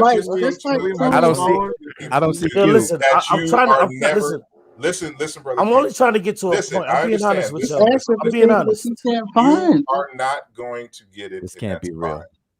And it just is what it is. And so I'm going to. Hold on. One last question. I'll let y'all build off. Wait. One last question. I'm gonna let y'all build off it. Wait, before you ask a new question. Last question, and I'm not gonna say anything after. Hold on, Q. I'm not gonna say anything after this. I promise you. But I just want to emphasize something. Let me just emphasize something very quickly because you did it just now. There is a difference in disagreement versus something existing. You can disagree with something, but whether that something exists or not, we're talking about the existential aspect of something. Yeah, does it exist or not? I'm not talking about that. But that's the problem. That's what we're talking about, though.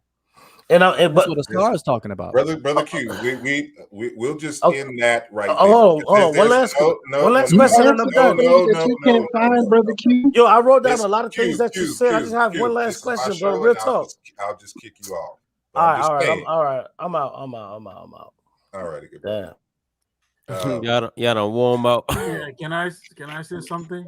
Go ahead, and then I'm gonna bring in Brother Sanjetti, who's been trying to come in. It's difficult to explain to our people that we are dealing with two paradigms here and worldviews: the African perspective or worldview and the European perspective. People don't even understand. If you go back enough, you understand that European did not even have this concept of of Almighty or a creator. The Greeks have all these heroes, these different gods in the sky that are doing stuff.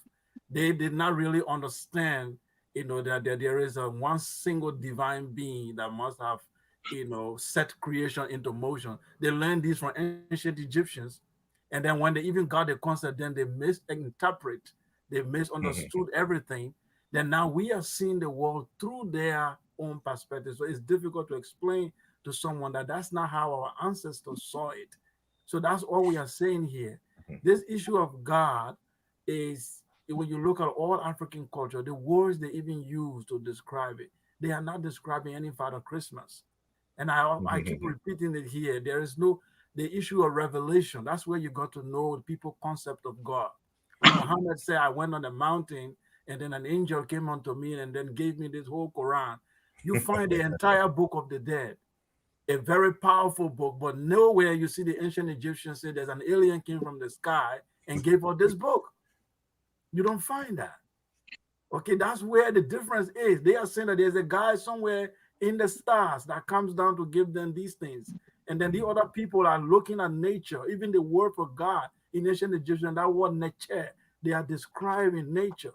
So it's very, very different. So if I want to be an atheist from an African perspective, then I have to redefine what that God is that I'm rejecting, not the one the Europeans already have.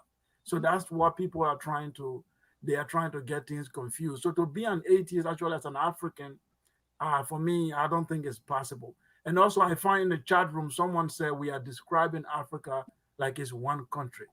Most of you don't have a problem saying Western culture. You don't have a problem saying that. And the West is not a country. You don't have a problem saying European culture, and Europe is not a country. But you have a problem when people say African culture. Now, whenever we say African culture, I'm an African from West Africa, we are describing the best of the African culture. We are describing the flower civilization of Africa, because you can't go to every tribe and village to describe Africa. You have to look at the best of what we've produced. So for Europe, they look at Greece and Rome. So we are looking at ancient Kush, and then we are looking at Egypt, and then we are looking at other great cultures in Africa. We can go find all the one little tribe and individual isolated tribes in Africa before we can come to a conclusion. We have to pick the flower civilization of our people to describe the best of what they have to offer. That's what everybody do. So why should it be difficult for us to do that for Africa? Right. Go ahead, Asar. Yeah, and I do it a slightly different, because that's a little bit subjective in terms of what is best or what is not. What I tend to do is more from a statistical standpoint. I look at as much data as I can, and I look at it from across. So you notice that, of course, I can't speak for every African, which is why I said the general African perspective. And I can say generally because when I go to ancient Egypt, when I go to Uganda, when I go to Mali, when I go to Ghana and Burkina Faso, when I go into Nigeria, when I go into Cameroon, when I go into Congo, and when I go into South Africa, I'm finding these same concepts. And it's not a coincidence that all of these groups are related linguistically.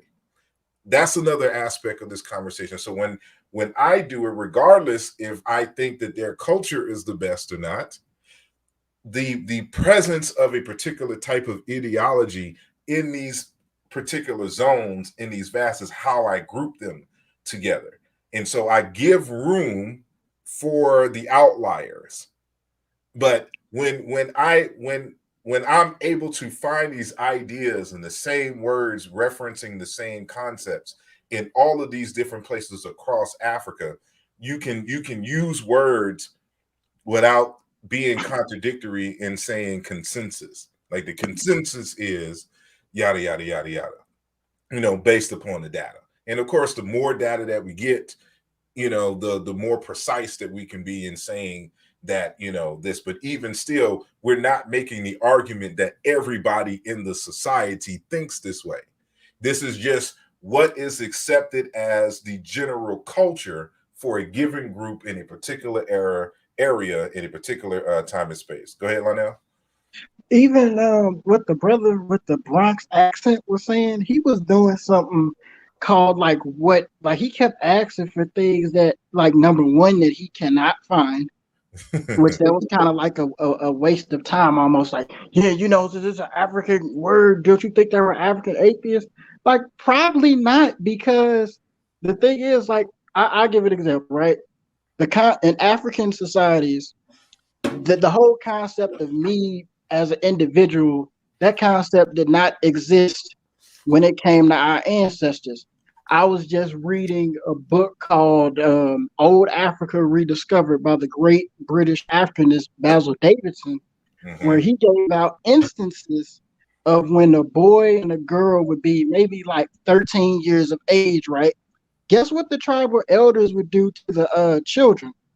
They would kind of like take them away from their parents, and they would teach them, like, okay, it's time for you to look out for the tribe. This ain't what I'm going to do as an individual. This is what are you going to do for the tribe. And I'm studying like history right now, and it's in college, and a lot of people tend to have this whole ethnocentric view of history, which means, like, if I look at Europe and how they treated women, or how they fought in wars, this is the same how Africans and the Chinese fought each other. That's like, you can't find, like, he's asking for things that he can't find, not in any primary source document, secondary source. He's like, it's not making sense. Hey, hey, can I get something in real quick? Hold on one second. I'm gonna need everyone who's listening right now who hasn't done it already to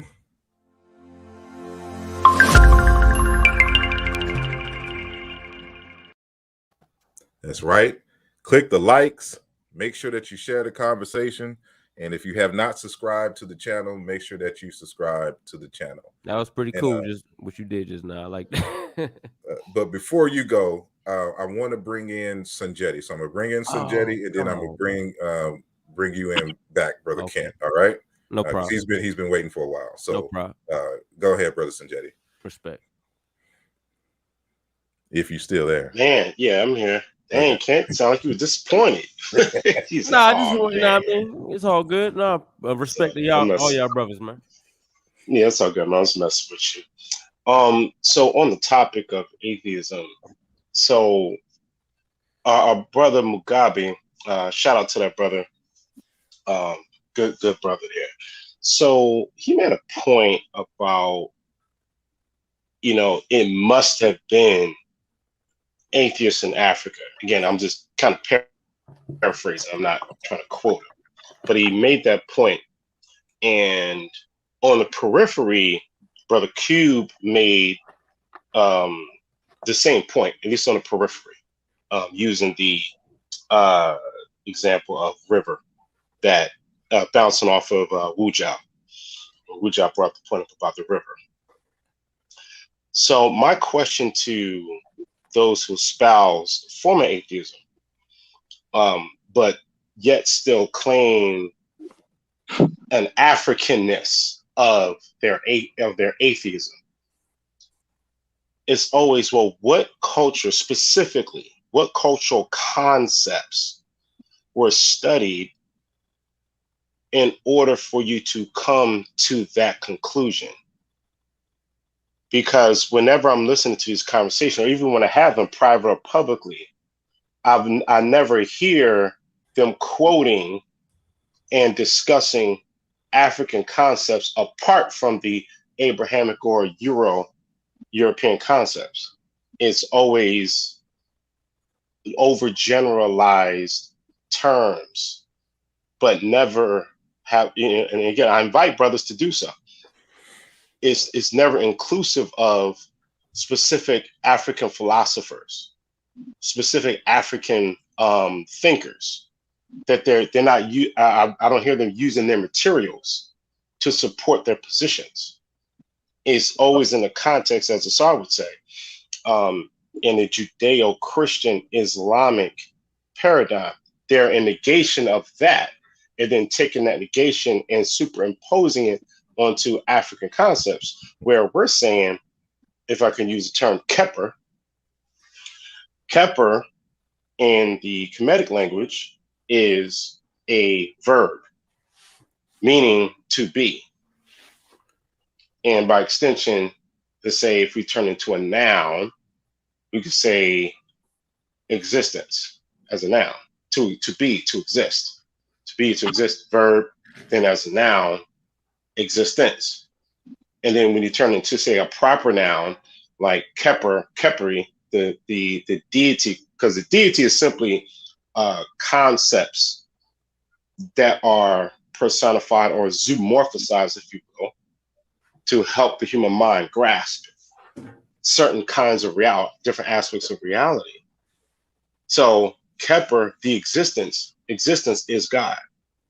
Mm-hmm. And as was demonstrated from the various literatures that Asar put into the program, that's fundamentally what the consensus is from an African-centered perspective.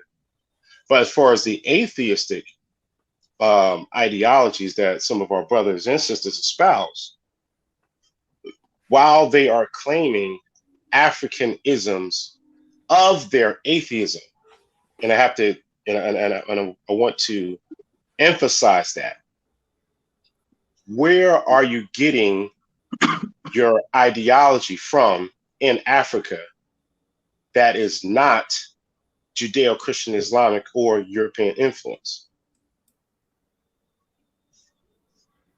You have to look at. Hold on, Lionel. It was my turn, bro. Come on. Oh, I'm sorry. I'm so sorry. That's all good, bro.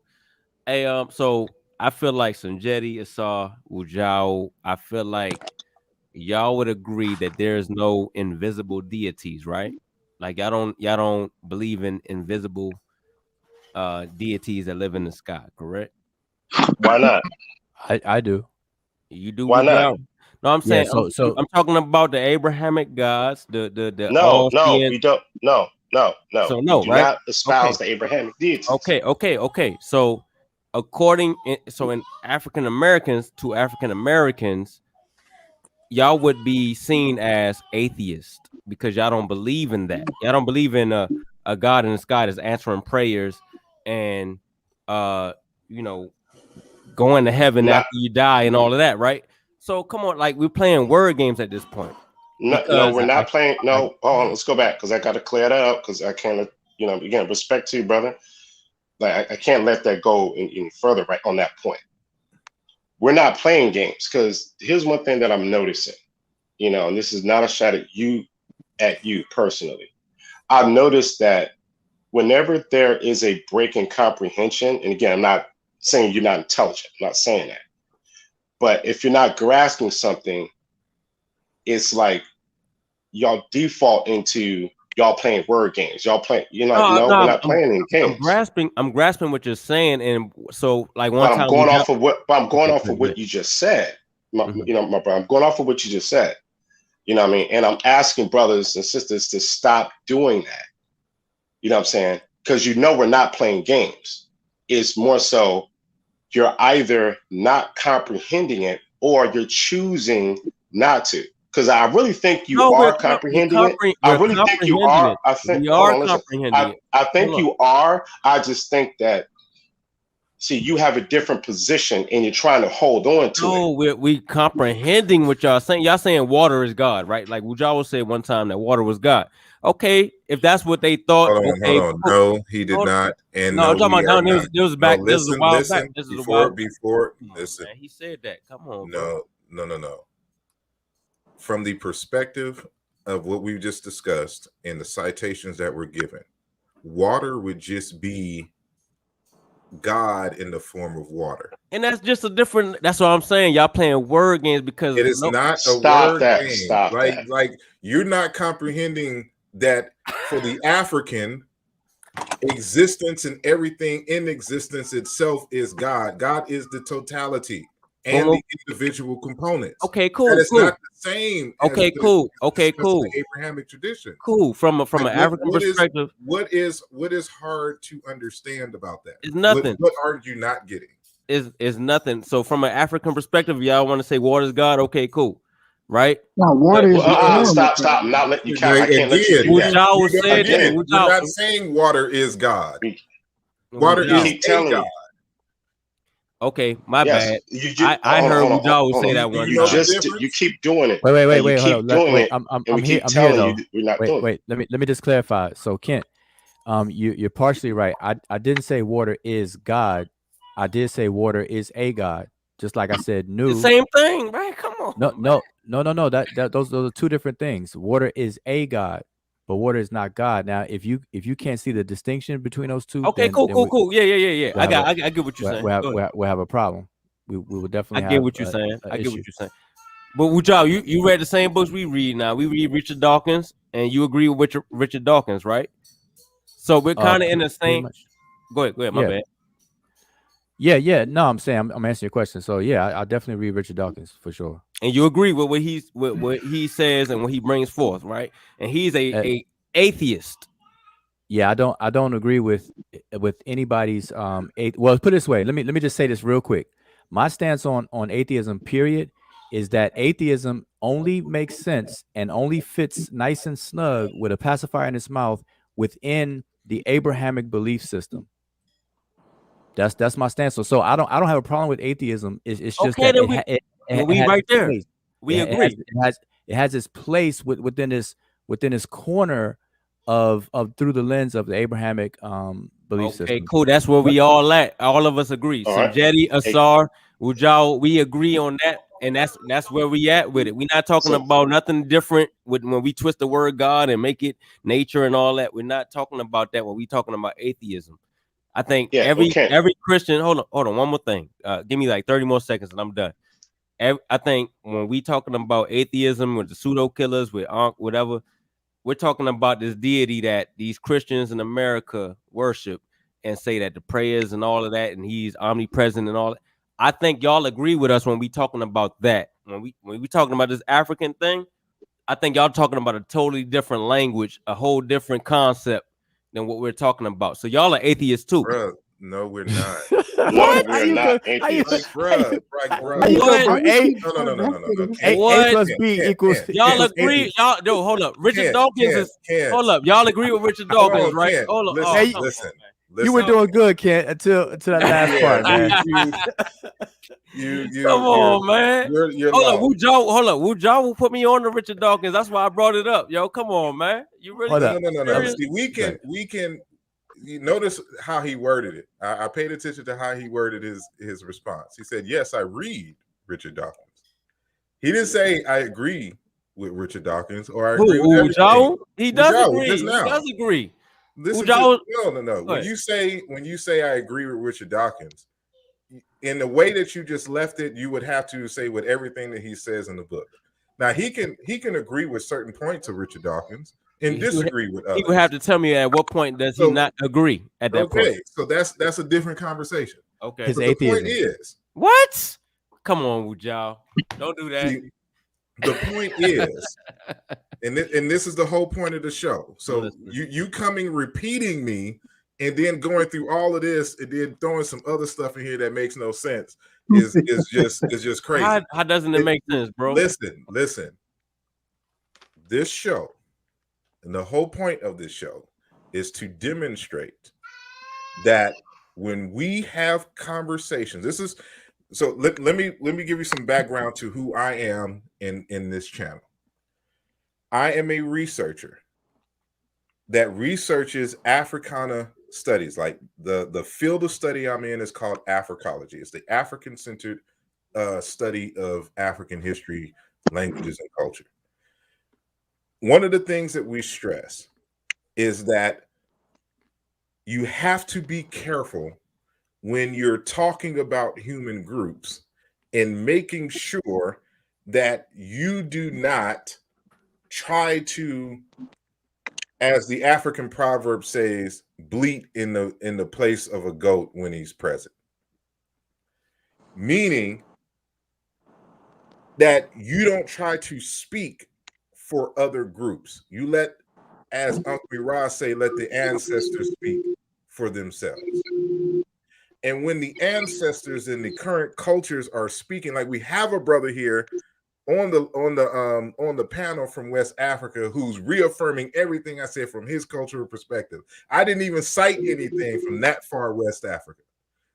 Now, the farthest I got was Mali. And so he reaffirmed everything that I cited in this text. So when we're talking about these African perspectives, when we enter this conversation on can we discover God? Where is God? What is God?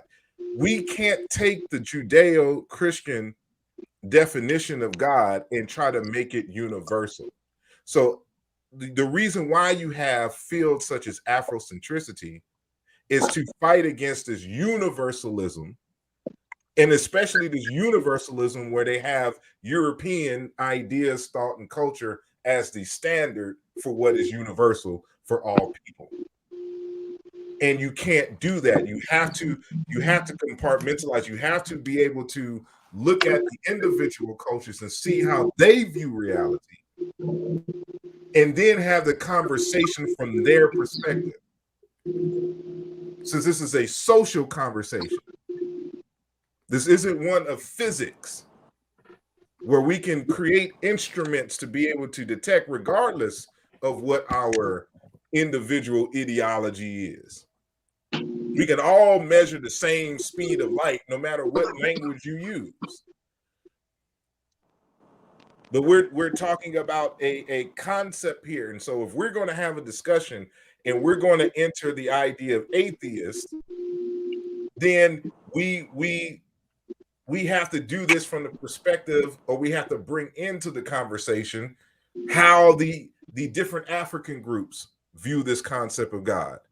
And the same thing about Native American folks. Do Indians have the same concept of God as the Judeo-Christians and Muslims? What about the Chinese, the native Chinese and the native Japanese? Are we all, is there a universal definition? No.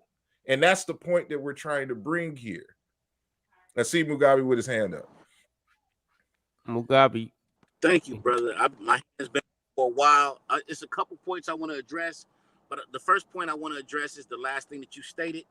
And we can't share the terminology God with the European and the Middle Eastern person and then be mad when other people say they share the terminology and definition of atheist. If you're saying your definition of God has nothing to do with how the European views God, you have to stop using the word God. I'm gonna ask you a question. I'm gonna ask you a quick question. Of God. Hold on. One question. Sir. Did you see the Matrix film trilogy? Absolutely.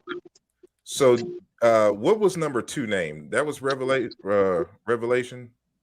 No, what was that? I believe that was Revelation. Yeah. Like that. So remember, of course. Remember when Neo was trapped in the train station, that kind of infinite loop where it's kind of a middle of nowhere, and he met that Indian family, and they had the little girl Sati, and they were having a discussion, and the Indian man said, it was Reloaded. Thank you. Matrix 2 Reloaded. The Indian man said, there's nothing that I wouldn't do, for my daughter, because of the love of my daughter. And Neo's looking like, yo, you guys are programs. What do y'all know about love? And he says, love is just a word. What matters is the connection for which the word implies. And I think that conversation from the Matrix films applies here. Because we can substitute any word. Absolutely. All language is symbols. All writing is symbols. Your language is code. If I was to fill this cup up with what I call water in English, and I give it to someone in Japan and they label it something different, we understand that we're referencing the same thing, even though we call it something different. So to sit here and talk about the label for the substance in which we're referencing is a red herring. It's irrelevant to the subject at hand. In a normal, what matters is that we're referencing the same substance or the same idea. So the question is, are we referencing the same substance with the same idea using the word? Hold on, Mugga B. Hey, but do you agree that Africans not. had hold on, Mugga B. Hold on, Mugga B. Hold on, Mugga B. Do you agree, Asar, that y'all have that Africans have supernatural gods? Hold on, Mugga B. Hold on, Kent. Let go, okay, Mugabe. Go ahead, Mugabe. My bad. The substance that you are referencing is not the same substance that the Abrahamic believer is referencing, but you're calling it the exact same thing. And then you're turning around and saying the people that are anti the thing that the Abrahamic people believe or have some type of a problem with the African perspective of it. You understand what you're doing? You're aligning yourself with the Abrahamic perspective in words. No, I'm not. And this is why. And this is why. Because what we're referencing is there's a default assumption that what we see was came to be by some entity or power that is non-human, that is greater than what we can experience in our normal everyday life. So how we listen, Mugabe. Quick question. How we characterize that entity is what we call God. What we're debating here is the characteristics, is the nature, it's the makeup of what we're calling God. And so for the Abrahamic case, does your characteristics, quick question. Does your characteristics, does it have a creation narrative or does it have an evolutionary narrative? It is still a creation narrative. That's a good question. Hey, Asar, do you believe in supernatural gods and a supernatural God? This is where the comprehension comes in. I'm just asking. It's a question. It's a question. Listen. But if I believe that God is existence and that it is infinite, supernatural. Listen. This is why you don't understand things. You want to talk. You can't talk and listen at the same time. I've been listening for 20 minutes. You just interrupted again. So you heard sounds, but you weren't comprehending what you were hearing. So from the African perspective, there's no such thing as supernatural because there's nothing beyond nature. Everything is nature. It is an infinite. You can't exist. You can't live outside of the infinity. So it's a non-question from an African-centered perspective. Okay, and I can bring the citation. I can cite Jordan Ngabani again, where he discusses this. My question, so there's no supernatural. There's nothing beyond nature. So you do not believe in a supernatural God, because there are Africans that believe in supernatural gods. No, that's where how Africans are they? Where Africans are they? Yeah. I mean that's easy as a Google. Like they believe in supernatural gods. No, you gotta come with your facts, man. When you say stuff like that. I mean, so you're saying that it ain't. That it's not. No, but I'm reason why I cited text and gave page numbers, so you couldn't say that I'm just generally making some stuff up and just Right. define this Cool. term. No, we're gonna hold on to that. Okay, cool. So you saying there's no Africans that believe in I'm supernatural not God? saying that. I'm saying that from the perspective and the citations that I cited, that there would be no such thing as a supernatural. Okay. That is again the Judeo-Christian language trying to seep in and trying to interpret the realities of African peoples, just like the conversation that I had earlier about when Christians ask you, well, if you're not Christian, well, what faith do you believe in? There's no, the concept of the faith only exists within Christianity. Okay, That's their language. That's their way of trying to describe something in their paradigm. That's not a paradigm that is indigenous to Africa. So you can't ask me what my faith is. Understood. Because we're not required to believe something without any kind of evidence. That's not part of the culture itself. Understood. So as I'm understanding it, you're saying that there's no Africans that I didn't say there's no Africans, nothing. Okay, so you're saying that there are hold on. There are still Africans. haven't given us an African. No, we gonna get to all of that. I just want to get a clear statement from you that's saying that Africans don't worship a supernatural God. I answered your question already. So can you answer the question? You didn't answer what that. African? Yes, and you just don't. You said you don't. You said you don't believe in a supernatural. Because you asked God. about me, and then I gave you what I cited. I'm not saying that there's no. I can tell you there's no group of folks, right, like that. Now, whether there's individuals, yes, it's probably individuals. But that matter of fact, I just posted on my Facebook page. There's a whole group of atheists that live in Kenya that's trying to get a community together. Native Kenyans. So aren't atheists like skeptics? Like so there's no skepticism in Africa that just don't agree with you all into a space that is okay. No, we'll get to it later on. I mean, I appreciate y'all responding to me, but go ahead. I don't want to hog up the time. Go Sekou. Yes, so I think we are still going in cycles because we've discussed all these points before. Exactly. That's coming back. The whole thing here is when we say Africa, I repeat again, we are looking at the African philosophy, how African maybe empires or some of the great African empires, how they really thought. What is the best of the African idea on certain things? That's what we are looking at.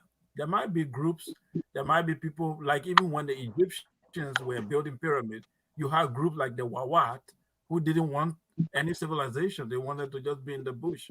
So there will always be certain groups thinking certain way. But what we are trying to say here, that there is a European paradigm when a European is trying to conceptualize what is real. And it's different from when the African is trying to conceptualize what is real. It's not the same. We all have brain at the end of the day. Every people have the same intellectual capacity, but paradigms are not the same. Paradigms are different. People will always look at things differently. In the African world, we do not separate the secular from the divine. Everything is one. Because what the European try to do is to separate the two. They say anything divine is superstitious. Every other thing that is secular then is scientific. So we do not see it that way. We see divine and secular to be one. But our definition of divinity is not what they are looking at. Or having all these superhumans in the sky flying around. That's not how the Africans see it. They see divinity beginning with themselves. That's why when you look at the ancient Egyptians, they said they present a deity called Asa, or that you call Osiris. This Asa, you will think Asa is a god, but they try to show you on the wall that when they die, they all become Asa. So how can you all become God? Christians do not tell you when they die, they become Jesus. Everybody don't become Jesus, but the ancient Egyptians tell you when they die, they become us. Everybody become Asa. How do you then become your God? So that's to tell you that there's a deeper meaning to what they are trying to tell you. Another thing people try to avoid is to look at African myth. The mythology is not, you have to understand the mythology, because the Christian and Islam, they do not, they take mythology as history. They look at everything myth and make it reality. But when the African perspective, when you see myth, it has a deeper meaning that you need to study. Don't take it from face value. So if you study the Yoruba culture and you hear about Ogun or Olodumare and they were doing this in the sky, then you say, oh, they believe in a God in the sky. No, that's a myth. And you have to understand the deeper meaning. That's why when Asai was reading from that book, Ndaba, My Children, they said that these images are meant for children so that children can be able to grasp what the elders are talking about. But when you are an initiate, you understand that those images are just representing abstract ideas or laws or principles in the universe. But those images mean nothing. It's just like alphabet that we are using to write. It's not the alphabet that matters, it's the words they represent. It's the concept that they are trying to explain. This is what matters. It's not those images that we are writing there, but what they represent, the message they convey. So the African is describing God as the totality of the universe, and you are part of that. And that is the reality that we are describing. So to say there is no God to the African is to say that existence does not exist, that we don't exist. Exactly. Does that reality have a creation narrative, or that reality have a creation narrative or an evolutionary narrative? Well, I will take the ancient Egyptian, for example. Hold on. The Shabaka stone. The Shabaka stone, if you study the Shabaka stone, they said they try to look at it. They say in the beginning was Noon. Noon has always been there. It was never created. Noon has always been there. It never created. Then the consciousness, Ra, and all these other things that you call God, which has different level of evolution of that consciousness, beginning to become to realize itself, become conscious of itself, and become to evolve into different level of existence, but the same being. So we are seeing God as an extension of creation itself. But the Christian are describing a creator outside of creation, a creator separated from his creation, sitting somewhere that is not within the universe that we are seeing, but sitting somewhere else and commanding things to happen. We are describing the creator within creation. It's not the same. How do you hold a netter ideology and still hold a creation ideology? If you understand nature, you have to understand evolution. And once you understand evolution in nature, your entire God concept collapses. That's a good point, Mugabe. No. Hey, can I speak? Hold on. Yeah. Can I speak? Hold on. I'm gonna let Sekou finish and explain, and then we're gonna go Wujawu, and then we're gonna go Lanel. How so, Brother Mugabe?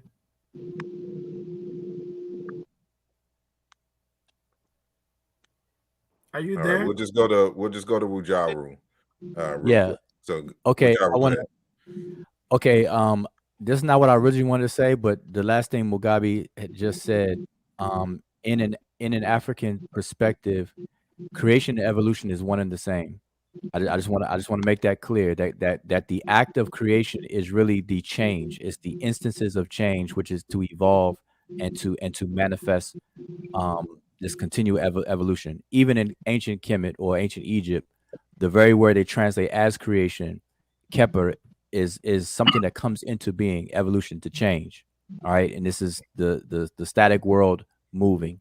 All right, so I just want to make that clear. But what I wanted to say, though, I think that's important for this conversation, is when it comes to supernatural and things like that, I think that people are not keeping in mind the understanding of the conceptualization of these gods. And I think that people are mischaracterizing these various different deities and taking them literal, and then negating or rejecting that literal interpretation. And that's a classic definition of a straw man logical fallacy in an argument, is where you mischaracterize somebody's stance or claim, and then you argue against that mischaracterization. So check it out. So a lot of what I see atheists do, they characterize these deities or they mischaracterize these deities, and then they argue against that mischaracterization. And so, for instance, a real example, they take the Abrahamic conceptualization of God and then they make it universal and then argue against that that misapplied universal aspect. So they take something that's narrow within an Abrahamic framework, then they apply it elsewhere and still keep up the same argument for that elsewhere instead of leaving it limited within the confines of the Abrahamic systems. And so I think that that's a big part of this conversation that's not really being that's being overlooked, and it has to be put back in its place, because a lot of everything that's being said is repetitive and it's really not even Is that not what relevant. you're doing with atheism, my brother? Is that not exactly what you're doing with atheism? No, not at all. Because atheism, to have a disbelief in God, if you ask the question, which God, and when you let somebody talk, the God that they're going to describe is going to be a conceptualization that comes through the lens and via the Abrahamic systems each and every time. Oh no, I mean, Wujao, so you saying that the Africans did not have any supernatural beliefs? Oh gosh. And No, wait. Let me quickly answer that. So no, it is your understanding, our understanding or misunderstanding of what the reality is behind those deities. So like, for example, I gave the deity Happy. Happy is a deity, but it's the river, it's the Nile River itself. Happy Itaru, the Nile River itself.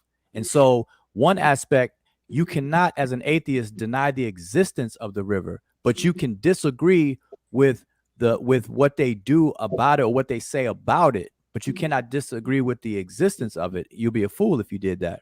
So that's why I say there's two levels to this, where you're calling it supernatural, and really supernatural is all about attribution. Okay. So you wait, one quick second. Okay. I want to repeat that because that's important. Go ahead. To call something supernatural is really about attribution, because even if you look at the definition of supernatural, it is about taking an event or a manifestation and attributing it to something that is beyond the knowledge and laws of nature. If you look at the definition, so the main focal point, the key word is attribution. To attribute something that is real to something that is beyond the knowledge and laws of nature. And so in Africa, they explain things, natural phenomenon, in a very figurative way. And that's what the brother Sekou said. That's what Ndambi, my children, is talking about and everything. And there's levels of pedagogical levels to those explanations. But at the end of the day, it's not supernatural. There's nothing beyond existence, because nature itself is existence. It's nothing beyond that at all. Okay. And so y'all are saying that they don't have supernatural. Hold on, Lionel. Go ahead. Okay. Even when you look at like what the Egyptians said where they came from, Dr. Ben says there is a document that's called the Papyrus of Hunefer, where Hunefer says we came from the beginning of the Nile, where God happy dwells at the foothills of the mountains of the moon. And even I read a book that everyone should read, by the way. It's called Timbuktu the Mysterious by Felix Dubois. I thought you were about to say From Babylon to Timbuktu. I was about to kick you off. Man, ain't no pseudo, man. Ain't no pseudo. Go ahead, I'm sorry. But Felix Dubois, he asked one of the African griots, like, where y'all Negroes come from? And the griots had told him that we come from, the mountains of the east. Like, and even the Arabs, even the Arab scholars, they say the same thing. So, like, there is in Egypt, they say that, we came from the beginning of the Nile. I mean, yeah, the Egyptians said that we came from the beginning of the Nile, where God happy is at. So it's like, there's a creation myth, If I may, Brother Lionel. So good referencing in general. So about the reference from the Papyrus Nefer, just so, because we got to make sure we maintain the clarity. That quote is not actually on that document, although the statement is a true statement. Okay, it is a true statement. Do the Egyptians come from the originate from the foothills of the mountains and the moon, where God happy dwells? It's a true statement, but it's not on that document. Okay. So I just have to clarify it. But however, it is true, but the reference is misreferenced. What's the actual reference, by the way? Because I mean, I heard that from Dr. Ben, and it sounded. I got you. I mean, we all heard it from Dr. Ben. So either he forgot where it came from, or is just not there. As the actual quote. It doesn't mean that it's not true. It doesn't mean that the Egyptians or the Kemetu don't come from Inner Africa, because they absolutely do. Right? We have other references for that. Archaeology, anthropology, the historical record. We have a lot of different other areas of study that can demonstrate that.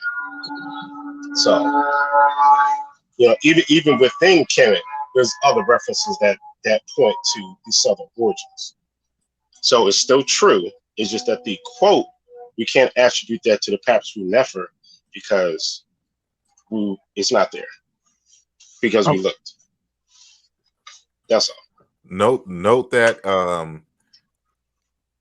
like, I've been trying to find this, and I've asked Dr. Ben himself, and keep in mind, when I asked him, he was already up in age.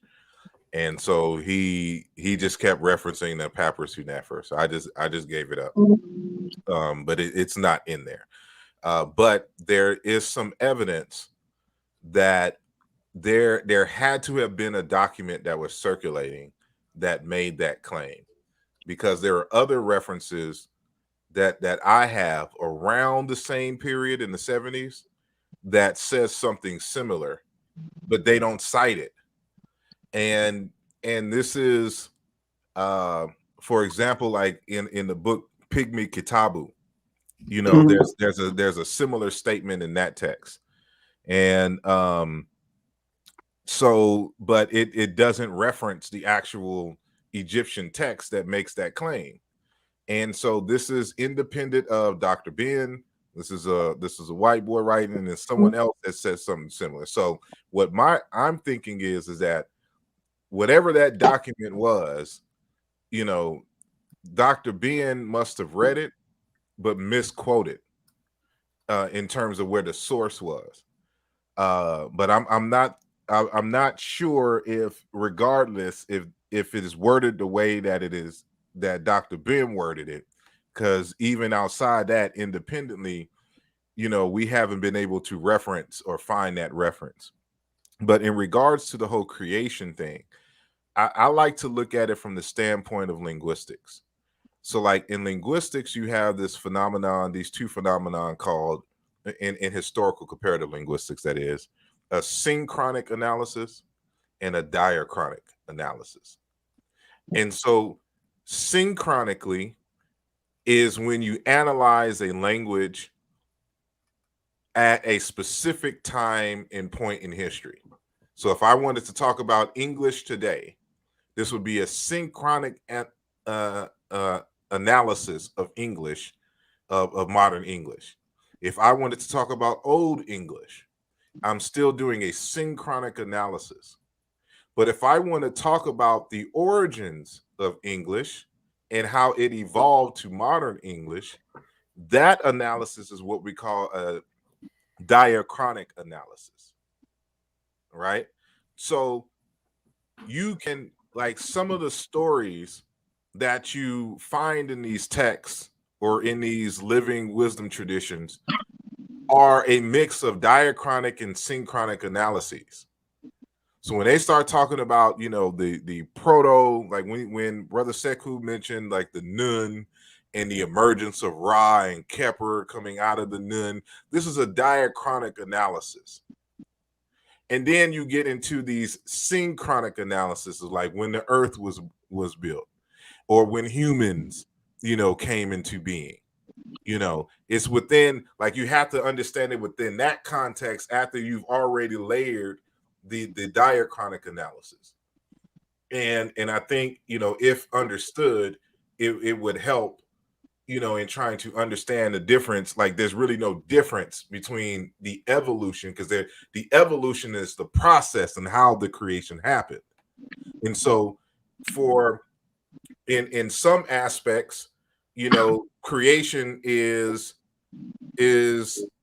articulated as like a potter would. Like, there's material that's already there, you're just reshaping it. In others, it's, you know, there's a spoken aspect to it, almost kind of like what you find in the biblical tradition, you know, but there's still always a substance. There's speaking, you know, and turning and moving things. Like, you'll find that in even in the Dagura tradition, according to Malidoma Some. And so it's really not that much of an issue in terms of create, because, you know, creation, when you say creation, again, as I stated at the beginning of our conversation, creation, the way that is used in the Abrahamic traditions, they're talking about like everything being created in the form that we understand it today. So there's no dialogue about humans coming from, you know, earlier ape-like ancestors and then coming from fish and all this other good stuff. There's no kind of evolutionary. But within the ancient Egyptian tradition, some of them talk about evolutionary, like the one that I just read with Kepler, right? That's an evolutionary discussion. But in others, it's more synchronic. And so everything else is fully formed in the way that they're talking about it.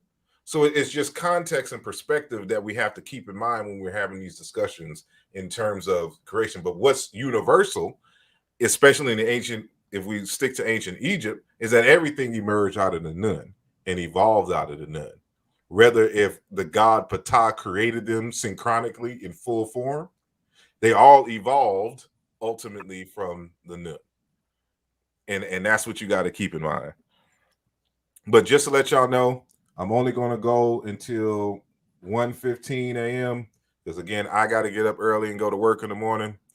So I will have to get some rest, but I'm going to let y'all have the last word. So I'm going to go with Brother Kent, since we ain't heard from him. Then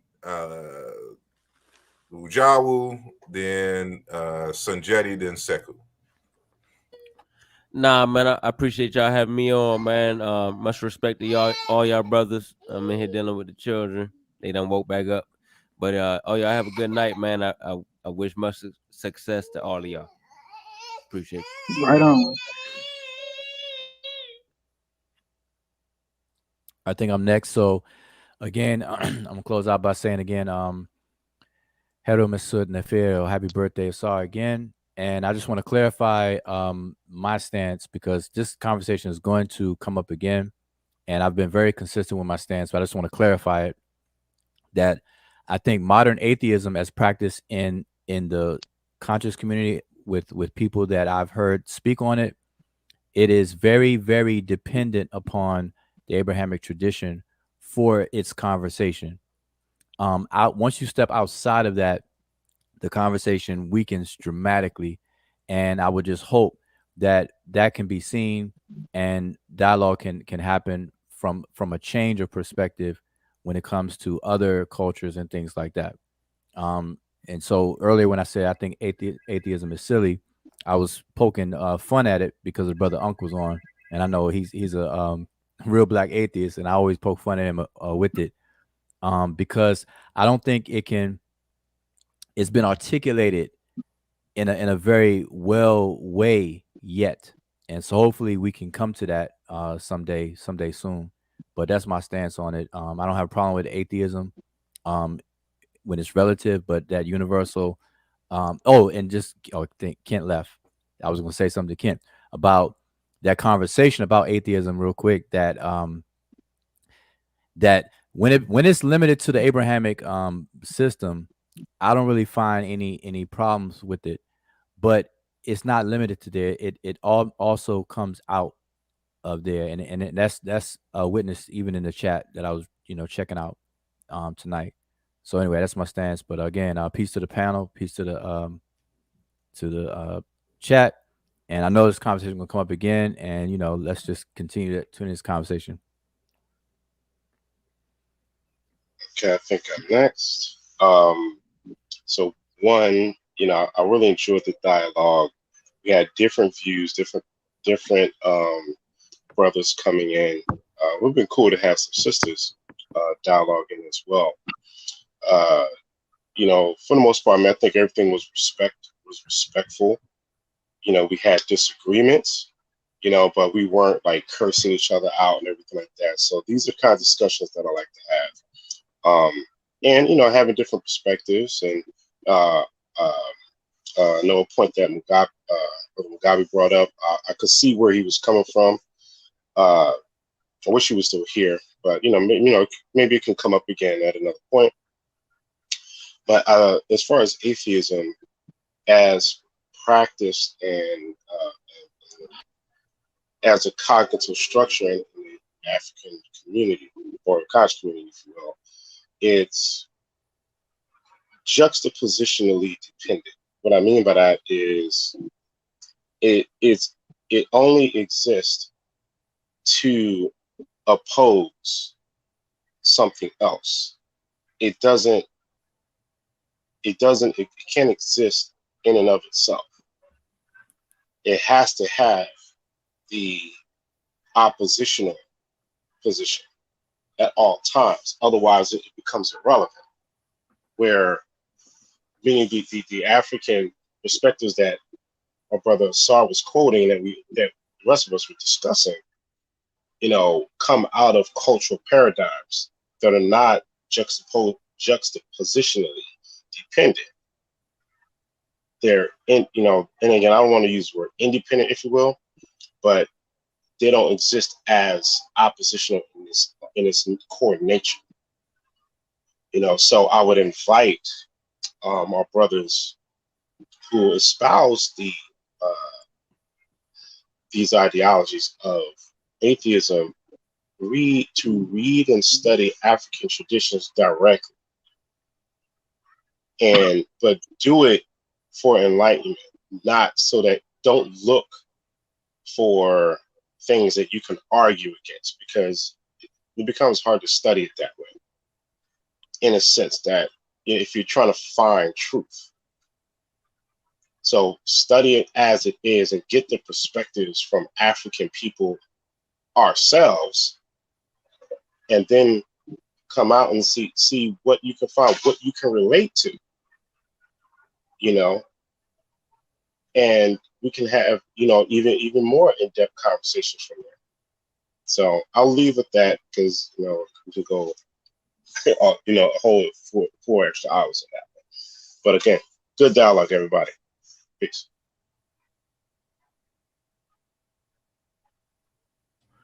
Brother Sekou? Yes. Okay. Well, thank you guys. I'm really happy to be here. This kind of conversation are very important.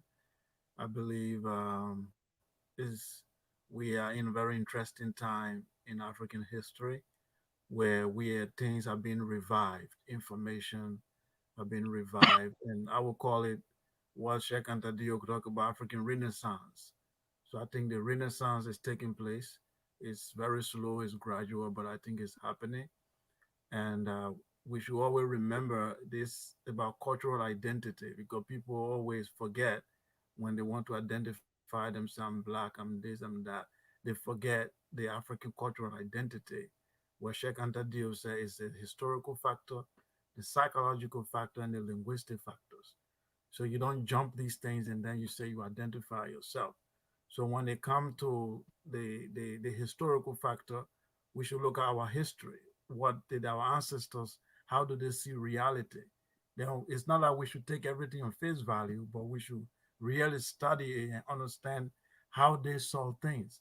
Then we can now try to see whether it's beneficial for us today. You see, the Europeans, they have their own unique history. If you see atheism in Europe, is necessary. Why? Because the European church, the Christian church, took over Europe, and they were having some conflict with scientists. So there was some conflict between science and religion. So they had to struggle to separate the church from the state. So people who were into science, they felt it necessary to go against religion and go against religious perception of God and the universe. And they had to do that because there was conflict between the two. When you go to Pharaonic Egypt, there was no conflict between the spiritual and the secular or the science. Everything was going together because there was no conflict at all. So that kind of worldview is confusing to the modern mind because the education we receive, it tells you that you have to accept secular things and then separate it from anything that is not secular. And their definition of secular is to say the universe came into being from nothing and then it just happened like that. So there is no proper explanation. There is no morality in the science. So you do what you have to do. There's no consequence because it's science. That's why they did a lot of crime. A lot of evil is happening in science because they believe that nothing exists. Just do what you want to do and then just get money out of it or get power. So the science itself becomes destructive. But the paradigm of our ancestors, it will now give you a responsibility that you are within the divine and you are within everything. So you take moral responsibility for everything that you do. So you don't just study things around you as objects that you can make money out of, but things that are part of you, then you try to live in harmonious balance with everything that is around you because you are part of the all. So this is the approach I think we should take because it's kind of it aligned with our history, our culture, and our identity as a people. Ashe. And thank you. And I'm just realizing that, you're in West Africa. So the time. I live, actually, I'm studying here in Canada. I moved here a few Oh, years. okay. Yes. I see. All righty. So you're relative. I'm like, hey, you must have got it 3 o'clock in the morning. I don't know what time it was. Been here 2 in years Liberia. now. Yeah. All right.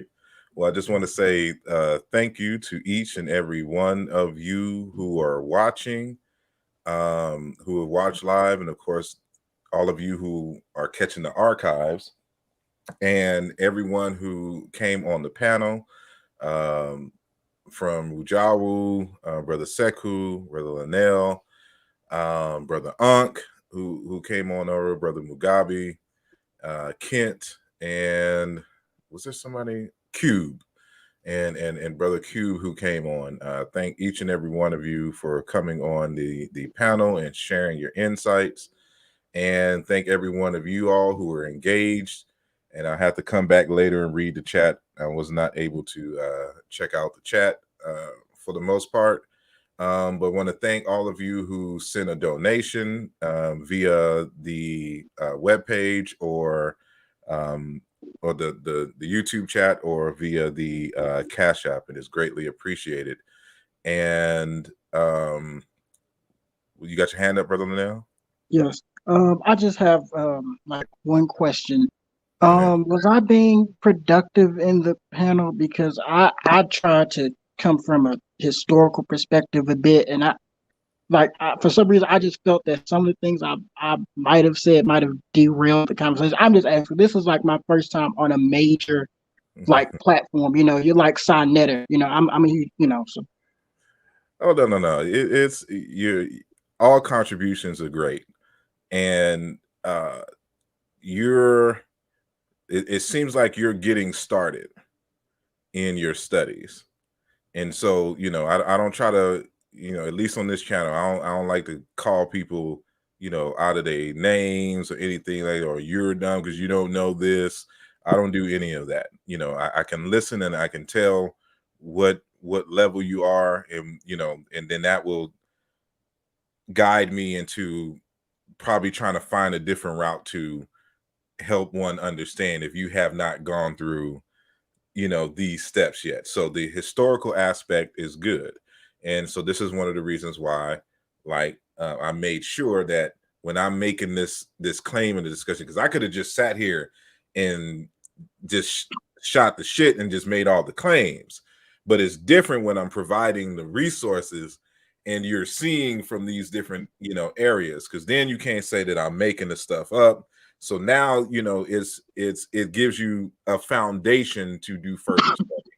So from you could take it from the historical, you know, perspective, but now what I want to introduce to you is a methodology that I use when trying to study African people, and that's as to look for initiated scholars, African scholars,